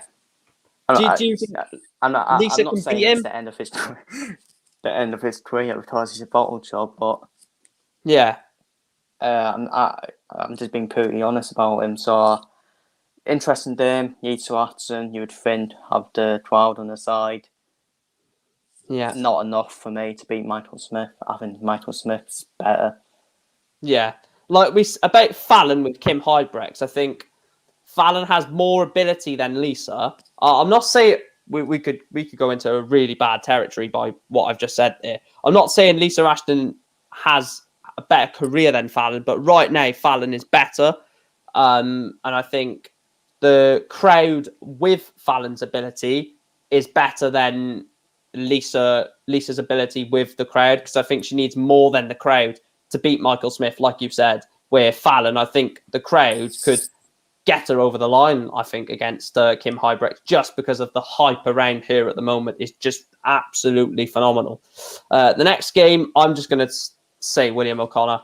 I would like to talk about this. I'll let you talk about it if you want, but I just cannot talk about it because I just feel really bad for Glenn Durrant at the moment, and I just don't want to dampen. I don't want to just say what everyone else is saying because it's upsetting. Yeah. Unfortunately, Ken Durrant, sorry for listening, but I think William O'Connor. A repeat. I think William O'Connor said that through, but I really hope Ken Durrant can turn it around because he can't do on bad form forever, honestly. Also, when you're on bad form, I mean, compare it to my local town car, eventually getting a win. That's what Ken Durrant needs. He just needs a win, probably. Yeah. To boost his confidence. And just needs something to go right for him, something to fall into place. Shame about him because winning the Premier League, it's just done downhill after that. And also, if we like turn this around, if Glenn Durrant was to beat William O'Connor, that one win could just push him on against Mike Smith, and he could easily, well, not easily, but with that boosting confidence, chances into Michael Smith, and then it's anybody's game against Clayton. But we're going into uncharted territory there. The next section of the draw then is section 2, of course, after 1. And the first game is James Wade against Mike Kivenhoven. We've said this a lot about James Wade. He's like a robot, isn't he, really? Methodical, gets the job done. I think maybe he might have problems later on down the line, but I just don't see it coming from Kivenhoven. Yeah, Wade for me. I think the thing with James Wade, doesn't have to play well. That's the job done. I mean, he's one of them players, isn't he? He doesn't play well, but his finishing, he's one of the best finishers. Ridiculous. Yeah. One of the best finishers in the world of darts. So, and recently, and for me, James Wade, he's probably the best player not to win the World Darts Championship. Yeah, 100% agree. And not just that, you say about his finishing, but his scoring in that Grand Slam game against Rob Cross was absolutely phenomenal. So he's not just the robot type of darts player that will just finish checkouts, but he's starting to add a bit of the high scoring into his game now, which if you can get that right now, I tell you what, this is the best time to get it right. And if James Wade was to win the one, wow, is what I've said, because that would put James Wade in the top 5 darts players of all time for me. I think that is just missing. But anyway, we're not going to discuss that. Next game, Vincent van der Voort against Boris Kritschmar. Again, I don't know, you can just disagree or agree, but I've gone Vincent very comfortably. against Boris. He's in good form as well, Vincent, after the Players' Championship finals. Played phenomenal that weekend. Well, apart from that quarter-final against Caton, I doubted them for that. Yeah, yes, 100%. Yeah, I think Vincent van der Voort, he's starting to get his form back then, isn't he? Yeah, at the right Vincent van der time. Voort's one of them players as well. He does seem to struggle with back problems, but your side, he has put that aside, and yeah, I think it'd be tough, but I think Van der Voort will just head. I think he's head to in my opinion. The next game, I'll let you start this. I've told people my dark horse, and my dark horse is in this very game. And I think I've said he's going to reach a semi-final, and I said he will give Gerwyn Price a game in the semi-final. That man is Joe Cullen. What's your predictions for this match, though? I mean, it's pretty, with the tournament predictions, it was tough for me because I was like, do for Joe Cullen.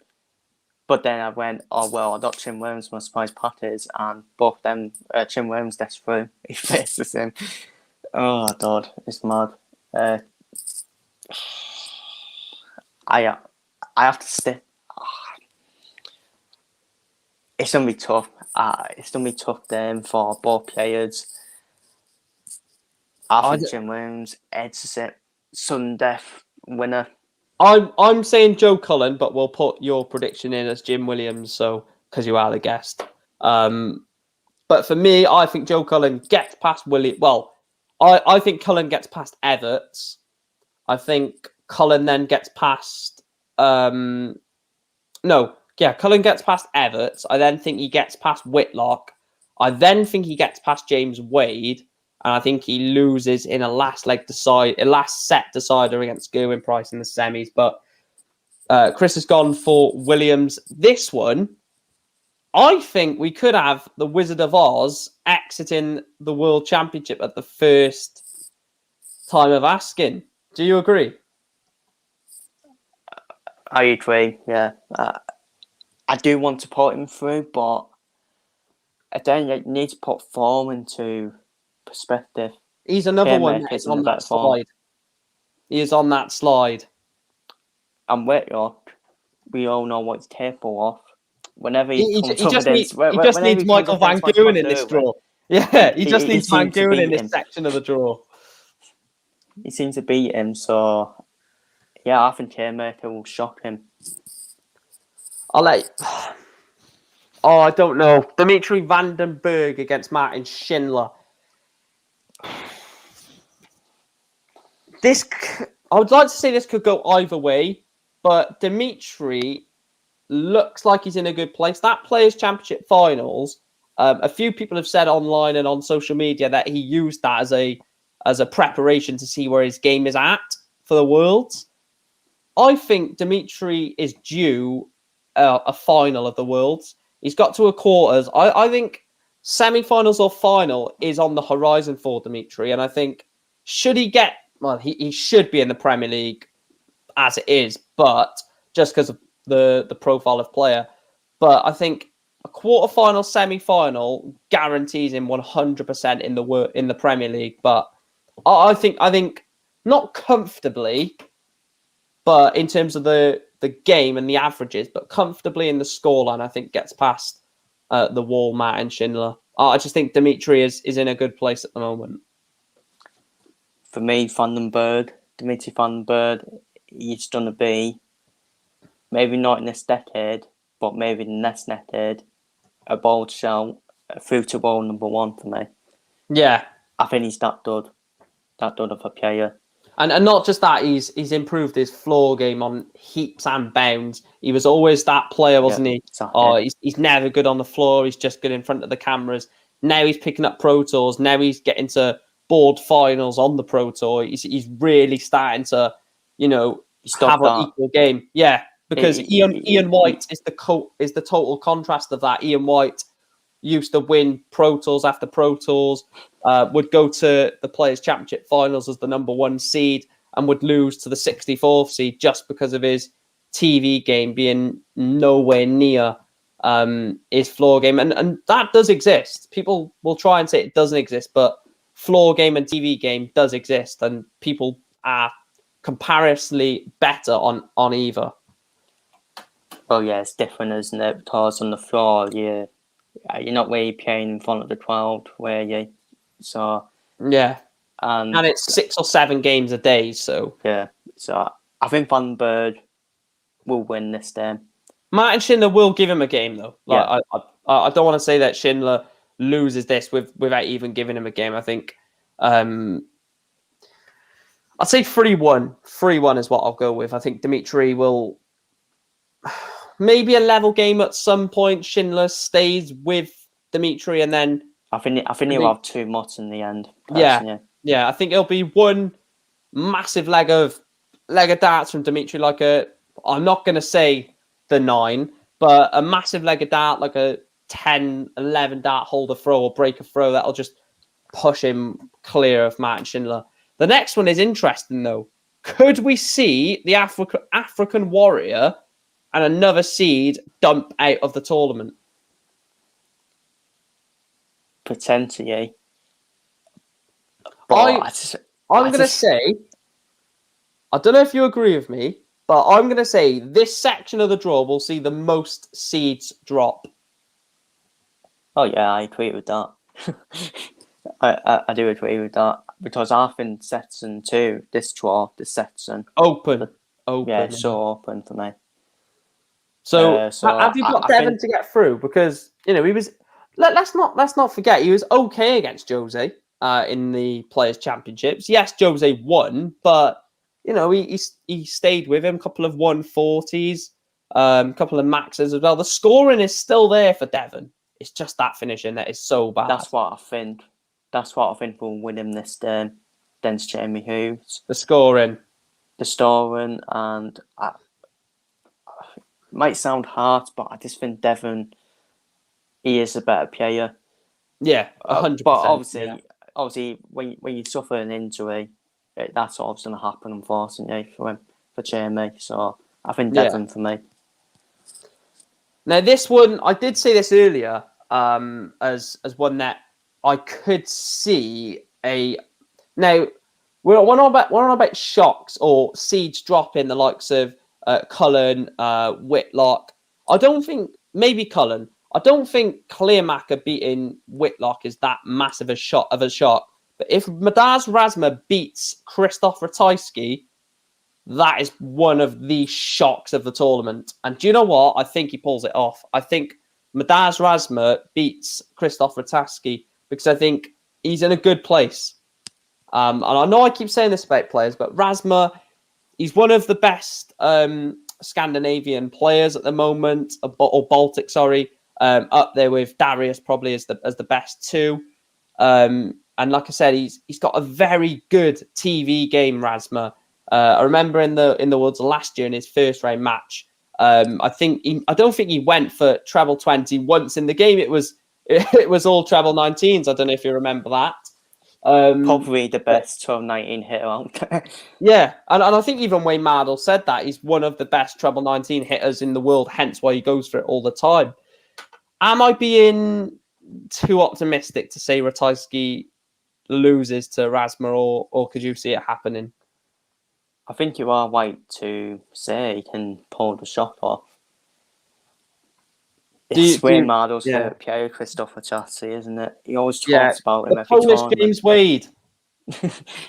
Always talks about him every tournament. I think Razma can win. I think Ratajski has too much, actually. Yeah, I think Ratajski just it won't be easy. I think he edges it for me. And my next shock or next seed dropping is in this one. I think Ryan Joyce beats Mervyn King, in my opinion. I think Ryan Joyce, phenomenal in the Grand Slam in that group stage. Not phenomenal, but very good at times. He's looked good on the Pro Tour. He's had, a last 16 appearance at the Worlds. I don't know if it was last year or the year before. And I think he even won a Pro Tour this year. I could be wrong. Either a Pro Tour or a Pro Tour final. I can't quite remember. But he looks good, Ryan Joyce, and he looks like maybe there's something big coming. You know, a major quarterfinal. The furthest he's got is a last 16 of a TV event. So maybe we could see Ryan Joyce. But is Ryan Joyce going to knock at Merv King, or is the King? Because last year I would have said there was no way this was going to happen, because Merv King got to the final of the Players' Championship finals, beat Jose 4-0 in the Worlds, then got to the Masters final. Between November and February, Mervyn King was one of the best players in the world on form. Reached the Masters final, didn't they, as well? And that was the Premier League shootout, wasn't it? Essentially. Premier shootout. Tough one. Because then I can see Ryan Joyce knocking Mervyn King out. But the way Mervyn performed at the Trans Am was disappointing. And on the flip side of that, Ryan Joyce's performance at that tournament was very good.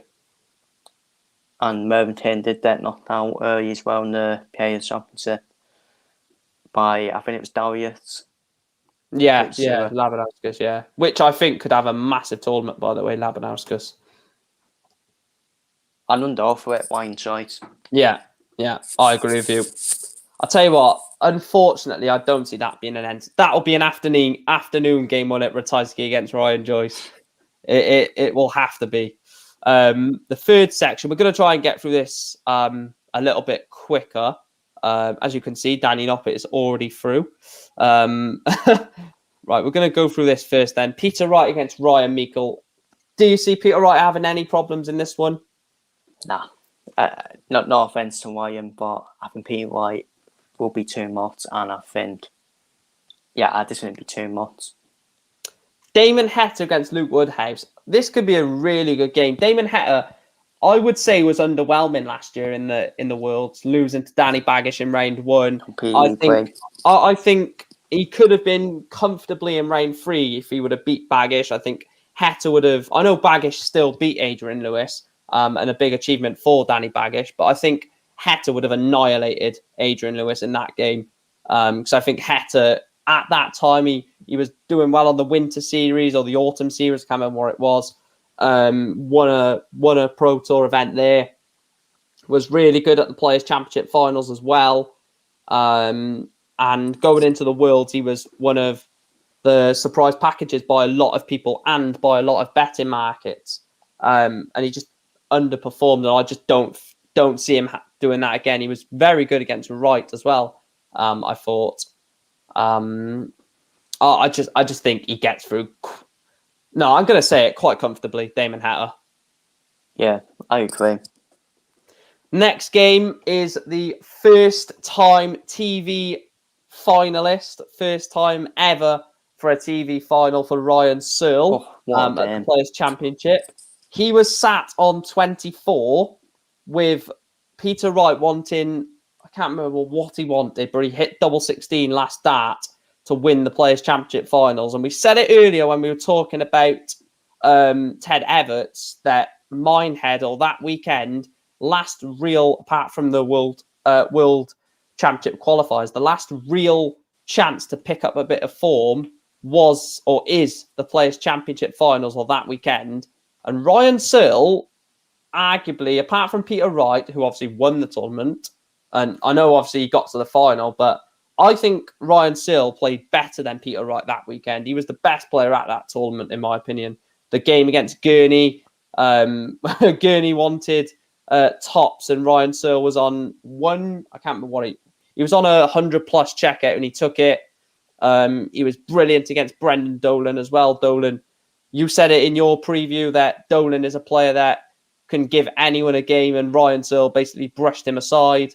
And then even against Peter Wright, I thought for large parts of that final, Ryan Searle had Peter Wright's number. It was just down to the bottle and the former world champ ability that Peter Wright had that got him through that. But I just see this pretty simple for Ryan Searle. Bradley Brooks, your time will come. Is my word for that. I mean, I wouldn't rule out Bradley Brooks completely, but with Ryan Searle, he has that momentum. And I know he lost the final, but he can still bring momentum from that. He didn't expect to reach the final. I didn't expect him to reach the final as much. He was my outsider for the Players' Championship. So I think Wayne Searle, I think he gets through in this one. Yeah. The next one, Danny Noppert against Jason Heaver. Would you agree with that? Yeah, Danny Noppert, move on. This is an interesting one because Jose de Souza against Jason Lowe. I would say one of the most disappointing players this year, Jose de Souza. Yes, he reached the Premier League final, but after winning that Grand Slam, I and probably a lot of you guys and probably even yourself thought this was going to be it. This is the breakthrough for Jose de Souza. It's not come yet. Now, maybe the crowd, coming back might play a part because we've seen it. That was always the question when de Souza did win the Grand Slam with darts and Van Bird winning the World Match Play, both behind closed doors. The question was how would they cope in front of the crowd. I think Van Bird's coped very well because he is a crowd favourite. De Souza, maybe not, but to be fair, he still reached the final, didn't he, in front of the crowd? So, but maybe that was just down to what happened before in the Premier League, so Premier League darts. And the edge was staying for me, for De Souza. We saw what Jason Lowe can do. Players' Championship, Durham twice, dodged the bullet, got away with it. Then Jason Lowe. Yeah, forgot about that, to be fair. So, and Jason Lowe, he knocked out Michael Smith, so he's... I'm going to put my neck on the line and say Jose loses this just because I just think I haven't said it about him solidly yet, but I think this miscounting is going to cost him massively at some point. I've said I will stand by this, and I will say Jose de Souza will never win a world because he's just not focused enough to go 13 sets with sustained sort of control, calmness. I just don't think he has that sort of in his locker to be able to brush out a side, or because he's going to get booed and laughed at for miscounting. Let's not sugarcoat it, because if he's playing a fan favourite like a Fallon Sherrock or a Vincent van der Voort, or any fan favourite, Peter Wright even, he is going to get it on his back. Actually, I'm going to put Jose through. I think even with the miscount, he gets past Jason Lowe, but I don't think he gets any further, as we'll see with who I've got to get through in the next match. But I'm going to go. Yeah, I'm going to go Jose. What's your opinion? Shots, Jose Souza only shots. Yeah. Right. Then I'm doing it again. Alan Suter again for me. I agree. Alan, do you know what? I would love it. Could we, before we get to the next match of this section, could we see a Rob Cross situation with Alan Suter? Because it feels like he's just going to, like we said, this section of the draw. No, not this section of the draw. Well, actually, I mean, if he gets past Jose, again, we don't know where Asp is going to be. We're going to talk about that in a minute. But he could find himself potentially in a quarterfinal against Peter Wright, which he's already beat this year on the Pro Tour. So I would love to see another Rob Cross moment, and an amateur 18, 20 months ago to now world champion. I think I said it after Rob Cross beat Phil Taylor in that final. We'll never see anything like that ever again. As a Man United fan, I hate that saying with the Sergio Aguero goal, but yeah, I don't think we will see that again. But Alan Suter could go close. But the next two games are so interesting. Nathan Aspinall, Paul Lim. What's your thoughts? That is annoying. Because Nathan Aspinall is my favourite player. and but it's Paul Yim as well. Oh, why did I do this to myself? Why is your favourite player Nathan Aspinall? Is what you're asking? I'm gonna I think I'm gonna edge towards Aspinall. Yeah, I think Aspinall does win that. It's gonna try and wrap up this a bit quicker now. Brendan Dolan, Callan Rids. I'm done Callan. for Callan. I'm actually on the edge towards Brendan Dolan. As you're the guest, I am going to put Brendan Dolan through. It's just I think if Callan gets past Brendan, I think we're going to have an Alan Suter, Callan Rids reign 4 game. But yeah, we're going to put Brendan Dolan through for you. Last section, I'll tell you what, this is bloody interesting. I'll tell you that for certain. Right. Well, we can put Van Durham through. Yeah, Van Gogh will beat Chaz Barstow. This is quite interesting, actually. Chris Dobie, Rusty Jake. Tough one. I've got my prediction, not 100% certain, but 60-40 is what I'm going with. But let's see what you think first, but see if it's the same prediction as me. I'm going to edge towards... I'll tell you mine quickly so you don't think I'm copying. Mine is Chris Dobie. I think he is just going to have enough. Too much experience. I think that's the first time we have disagreed on something. There you go, Rusty Jake. I'm going to edge towards Rusty Jake for me. Do you know, I can see where you're coming from, though, because Dobie, the last couple of tournaments, he's either not done well or he's been a late replacement. He's a funny player, Dobie, isn't he? Yeah. I remember he obviously beat Fallon, didn't he, 2 years ago? So he was that was him on his top form, though, wasn't it? Yeah. The next game you're going to go for the same as me, I think, Darius Labanauskas. Yep. I really fear for Dave Chisnell. I don't know if you agree. I think he is going on the same slide as Mensur Suljovic, the same slide as Ian White, the same as Adrian Lewis. The only thing out of all of them that separates Adrian Lewis from the rest is he is a 2-time world champ. So he can go down that slide with some sort of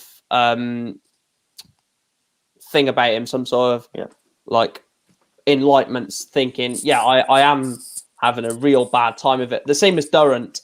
We're both having a really bad time of it at the moment, but one's a 3 and one's a 2-time world champion. So they have got pedigree, which is why I don't think Durrant or Adrian Lewis can ever be taken lightly, just due to that fact. I agree with that. So Luke Humphreys, Raby John. One RJR is going through. Is not going to be too unfortunate. I think Luke Humphreys gets through quite comfortably. Yeah, for me. I was trying to say it might be close, but I just think Humphreys be too much. Right, Gary Anderson against Matt Campbell. He's already beat one 2-time world champ. Can he do it again? I'm saying no, unfortunately.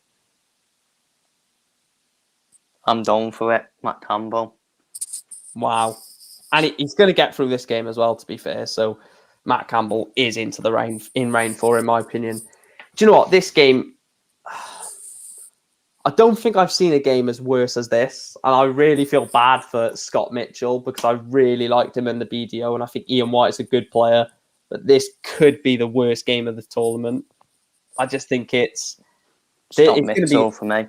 Yeah, I'm going Scott Mitchell as well because I think Ian White will finish this tournament outside the top 32, which is upsetting because it's not like I'm really connected with Ian White, but like I said to you earlier, he's a Pro Tour player. Ian White is one of them as well who was always a contender to try and get in the Premier League as well. A couple of years though. Yeah, right. I'm going to shock you with this.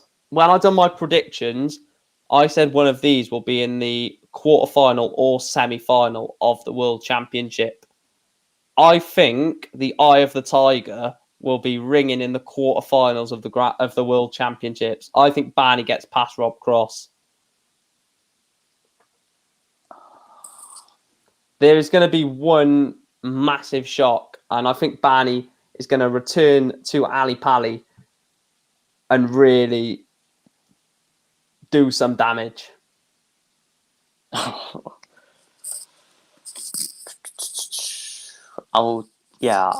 have to go for Barney. I have to. It's just written in the stars. It's just like Fallon Sherrick. Imagine a Fallon Sherrick Barney final. That would be just, oh my Lord. That, I tell you what, I don't think the crowd would know who to support because they love Raymond van Barneveld and obviously Fallon Sherrick. Right, let's quickly wrap this up and then we'll go through the next round. Daryl Gurney, Ricky Evans. I'm going Daryl Gurney. I'll go 3-1 just because Ricky Evans is a good player. I was going to say 3-0. Right. Next section of the draw. Gerwyn Price against Fallon Sherrick. Now, bear with me. I would love it for Fallon to get through, but for me, there is absolutely no way. I don't know if you agree, but for me, he wins this. If Fallon Sherrick somehow won this game, she gets her tour card. that's the biggest win for her, in my opinion. Ever. Unless she wins this, then loses it, then wins it. No, that would be point. Ignore me, because I was going to say win at Q score, but if she wins this game, she's got her tour card. I've gone Gerwyn. Yeah, Price. I think it'd be similar to Pete White Sherritt at the Grand Slam. I think Price will get the job done. Yeah. Next one, Stephen Bunting against Dirk van Dijvenbode. I'm going for Bunting. Going for Dirk. Yep. Johnny Clayton, Louis Williams. It is Lewis, by the way. I don't care what anyone says. It is Lewis Williams. The Blind Bomber says, just can't see Barney doing cross. Sorry. Look, if he does, Barney could be in the quarterfinals, in my opinion. I think he gets all the way through that field, but we'll have a look at that later down the field. I think this is where Huey Williams' journey ends, I'm afraid. Yes. I think Johnny Clayton wins quite comfortably. And I know we was bigging him up, William O'Connor, but I just think Mike Smith has too much, I want to say.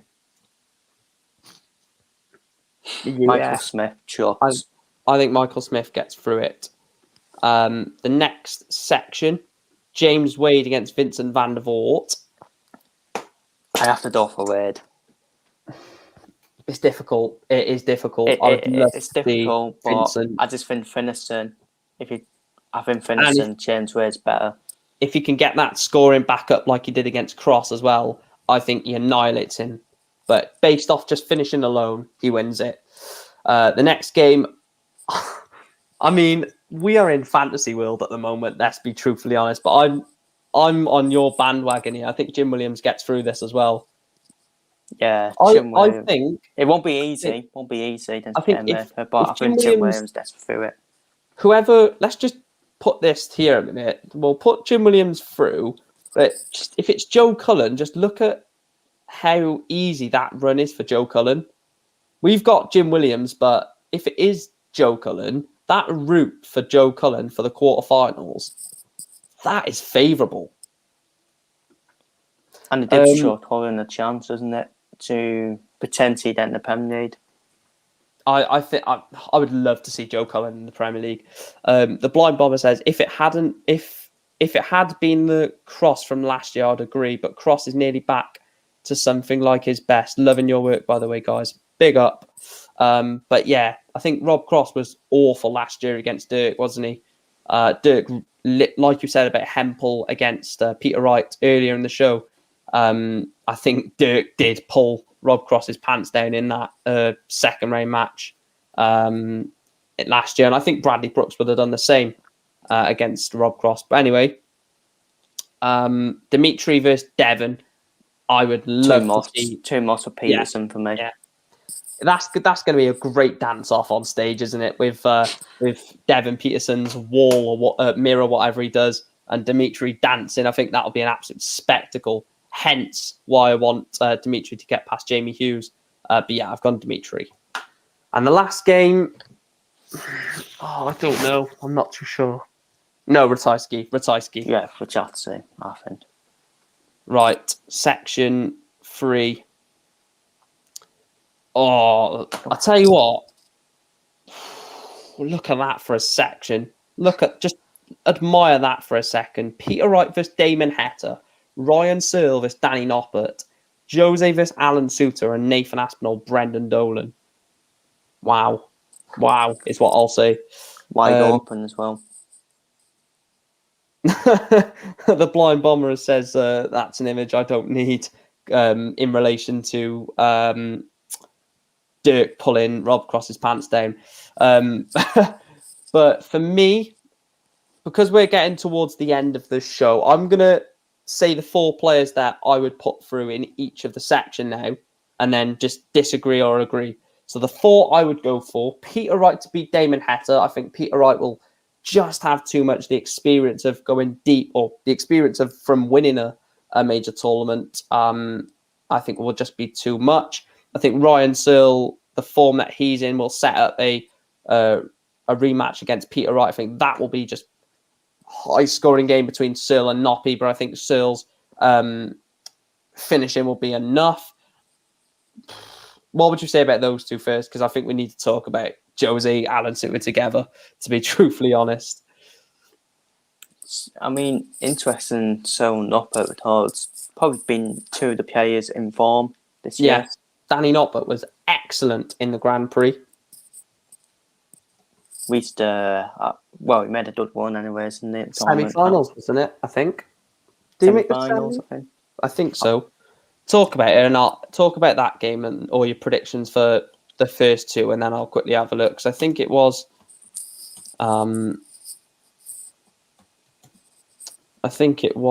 semi-finals, but I'll have a look now for you. But yeah, tough one, like. But I think so. Again, I think momentum is key. It was a semi-final. He lost 4-1 to Clayton in the semi-final. I mean, no shame using the shirt, and it's a way. No. So he made a good one. So I think so. I think momentum's key, and he obviously be gutted about using that final, and I think he'll 5 from that. So I'm enough for Searle to beat Noppert. Peter Wright the question is, what darts is he going to be throwing? Because those World Championship darts or the match play darts, I think could potentially win Peter Wright the Worlds. But if he cannot, it's Peter White anyways, isn't it? It's Peter White.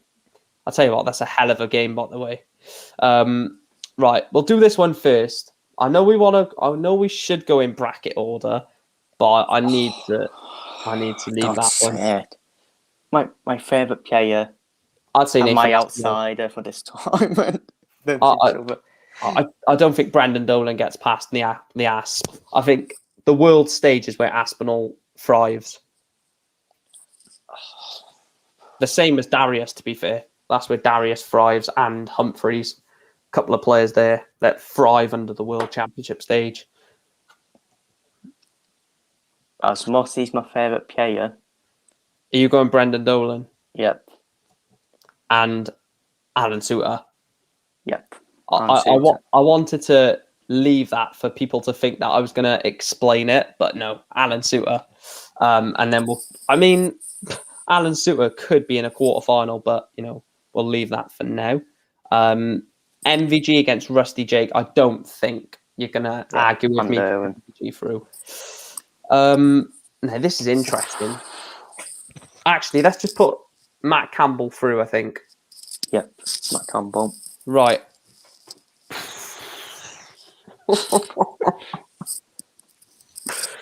I'll tell you what. Whoever wins this is going to give MVG some hell of a game.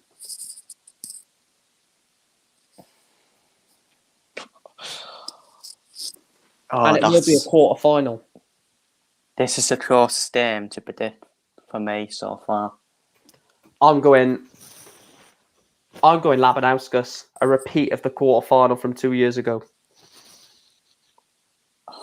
No, I can't. No, I'm going Luke Humphries. I've just changed my mind. Luke Humphries was excellent in the UK Open semi-final against MVG this year. Andendor. Andendor for Humphries. Yeah. That, I will say, we haven't said it for a while, that is a last leg decider, I think. Right, Raymond van Barneveld, Daryl Gurney. I'm going Raymond because this is what I've done in my predictions. Do you agree? Gurney will give him a game, by the way. Yeah, Durney will give him a game. He is that opponent as well, Daryl Gurney. He gave Gerwyn Price a hell of a game, didn't he, last year? Probably should have won, Gurney. Yeah. But I think Barney, I don't think it'd be easy. I think he'll just make it for him. I tell you what, one of these will be in the quarterfinals. Right. No. Yeah, quarterfinals. So, last 16, number 1. Gerwyn Price against Dirk van Dijvenbode. What are you saying? Have to go for Price. I have to go for Price. I think Dirk will give him a game still, but I think Price will then we'll just have too much. What about Johnny Clayton against Michael Smith? 8th versus 9th in the world. No offense, Michael Smith, but yeah. Right, section 2. I'm gonna go James Wade against Dimitri for the quarterfinal.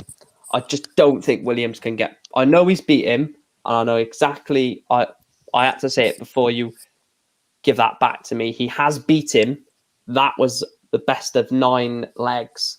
Now we're talking in the quarterfinals of the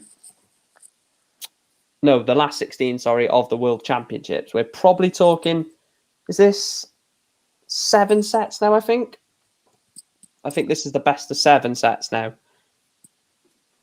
Yeah, first of all, isn't well. Yeah, I don't see Jim Williams doing this. He will run him close, I will say. But then again, James. No, I'm going James Wade. But then depends where Wade turns up, doesn't it? Because Wade is always like that. Put it this way: if Jim Williams gets through this, he's losing the next match. So it's Jim Williams. And I'm going Dimitri.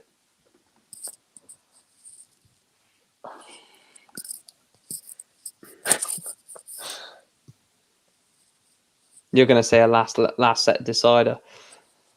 Yeah, 7 sets. Yep. Cheers. Potentially a set decider. What are you going for? It's annoying with Christopher Tsatsi. It is annoying because he's one of them players that will. He can go far, but then it's Vandenberg. I have to go Vandenberg, haven't I? I have to. And I think Vandenberg beats Williams quite comfortably, but we'll get to that in a minute. Section. Oh my lord. All I'm saying is we could have an all-Scottish quarterfinal.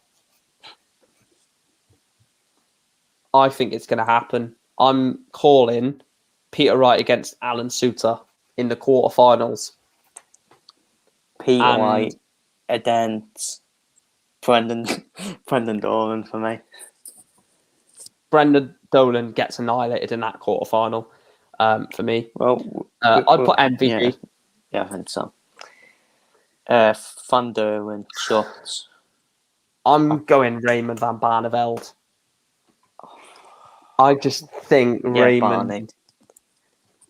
I said it all along in my prediction when the draw was made. I said Raymond van Barneveld will beat MVG in the quarterfinal to set the semi-final against Peter Wright. So, right, quarterfinal 1 then. What are we saying? I'm saying, I just don't. I said it to you at the start of the show, didn't I? Before we even looked at the draw, I said a quarterfinal between Gezi and Johnny. There's going to be no friendships. The Grand Prix was the Grand Prix. The European Championship was the European Championship. This is the World Championship now. You've said it countless times. I've said it. The biggest tournament in darts. Gerwyn Price is not going to let friendships get in the way here. I think Price on a 5 on it. It's a He's World gonna love Darts Championship. As much as then- I would like to see Johnny Curtin go through because the year he's had, but I think Price. I think Dimitri gets past Jim Williams quite comfortably. Yeah. That's What where a Jim Williams' semi-final. journey ends. What a semi-final, by the way. And quarterfinal 3. Again, Peter Wright. Yeah. I know you like him, but Peter Wright. Oh, God. Oh, my God. So we've got your winner in your predictions against my semi-finalist, Raymer van Barneveld. It's interesting because Barney does have Van Doren's number in the World Darts Championship. Whenever they've met. Yeah. But then I put it down to Gerwyn Price. Bit of time when I got Van Doren. I think he'll 5 from it, but I'm going Michael van Gerwen. I'm But not still, Van Doren shots. A quarter-final for Barney is phenomenal. Still does tournament. Yeah, obviously 5 years ago you would say a quarter-final for Barney is not really that good, but the circumstances of him technically being a new player. Well. Yeah. Right, semi-final 1. Get your predictions in the chat as well, by the way. Semi-final 1, due to our predictions, Gerwyn Price, Dimitri, and semi-final 2, Peter Wright versus MVG. Right, so I'm gonna do Thunderbird will give him a damn, but I'm going for Price. I'm going Price as well to get to the final. And then semi-final 2. I'm going. Look, it's the final we all want. We could have the world number 1 versus the world number 2, or the world number 1 versus the world number 3. Oh my God. Well, I think I have to stick on my tournament predictions. I think have to go for Van Doren just to nip it against Peter Wright. I think Peter is in a fantastic place. The match play was, but that's the thing, though, isn't it? Because Peter Wright, you have to say he's in a better form than Van Doren. Right, I'm saying Peter Wright, but I'm going to say Van Doren. Van Gerwen. So the William Hill, the 2022 William Hill Darts World Championship, from our predictions, comes down to the world number 3, the Iceman, Gerwyn Price, and the world number 3, the 3-time champion of the world, Michael. It's the final Van Doren will want as well, to beat the world number 1. Which will give him the world number 1. That's why I've gone for Van Doren to win it. I just think... Mine is Price. Yours is Van Gerwen. I just think Van Gerwen. Are we going Van Gerwen? He does need to turn up as well, doesn't he? So right. So who are we going for? Mike Van Doren for me. There, done. And just like someone has said in the chat. Right. So there is the William Hill World Darts Championships. We have, well, I would say but collectively, we have got MVG to win the World Championships. But before we end the stream, I just want to say a massive thanks for joining me for this preview / prediction show. It's been absolutely phenomenal. Whilst I do something, so I actually want to put something in the chat, let us know where we can find you first of all. Well, I don't know if you saw, I've actually quit YouTube now. So, you have, you? Yeah, so... All right, no worries. I was going to put your channel link in the chat then. But okay, apart from that... you can find me on Twitter, find me on Twitter. Anyway, you can be a part of this channel anyway for the darts content. But first of all, thanks for joining me, Chris. It's been an absolute pleasure. We've gone from the first round matches all the way to the final, predicting basically the bracket, the entire bracket. But before we end the stream, before I let you go, what's your final thoughts and what's your sort of feeling now that we've just predicted the entire tournament? How are you feeling now ahead of the Worlds?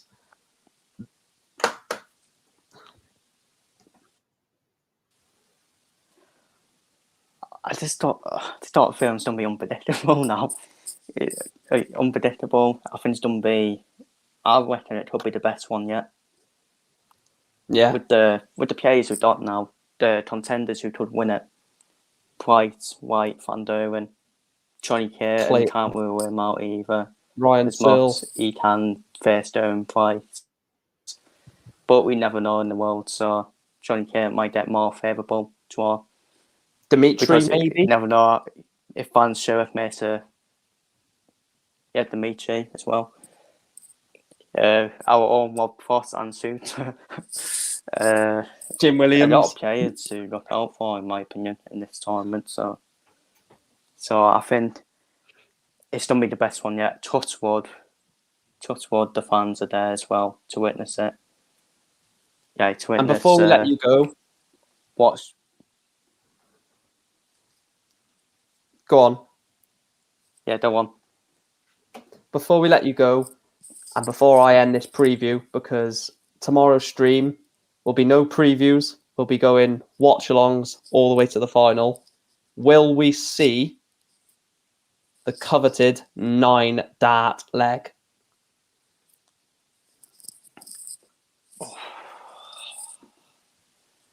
Oh, it's the first time fans have returned as well to Paye. I wasn't saying no, but I don't know. And if so, who's hitting it? Chapot, 18 units.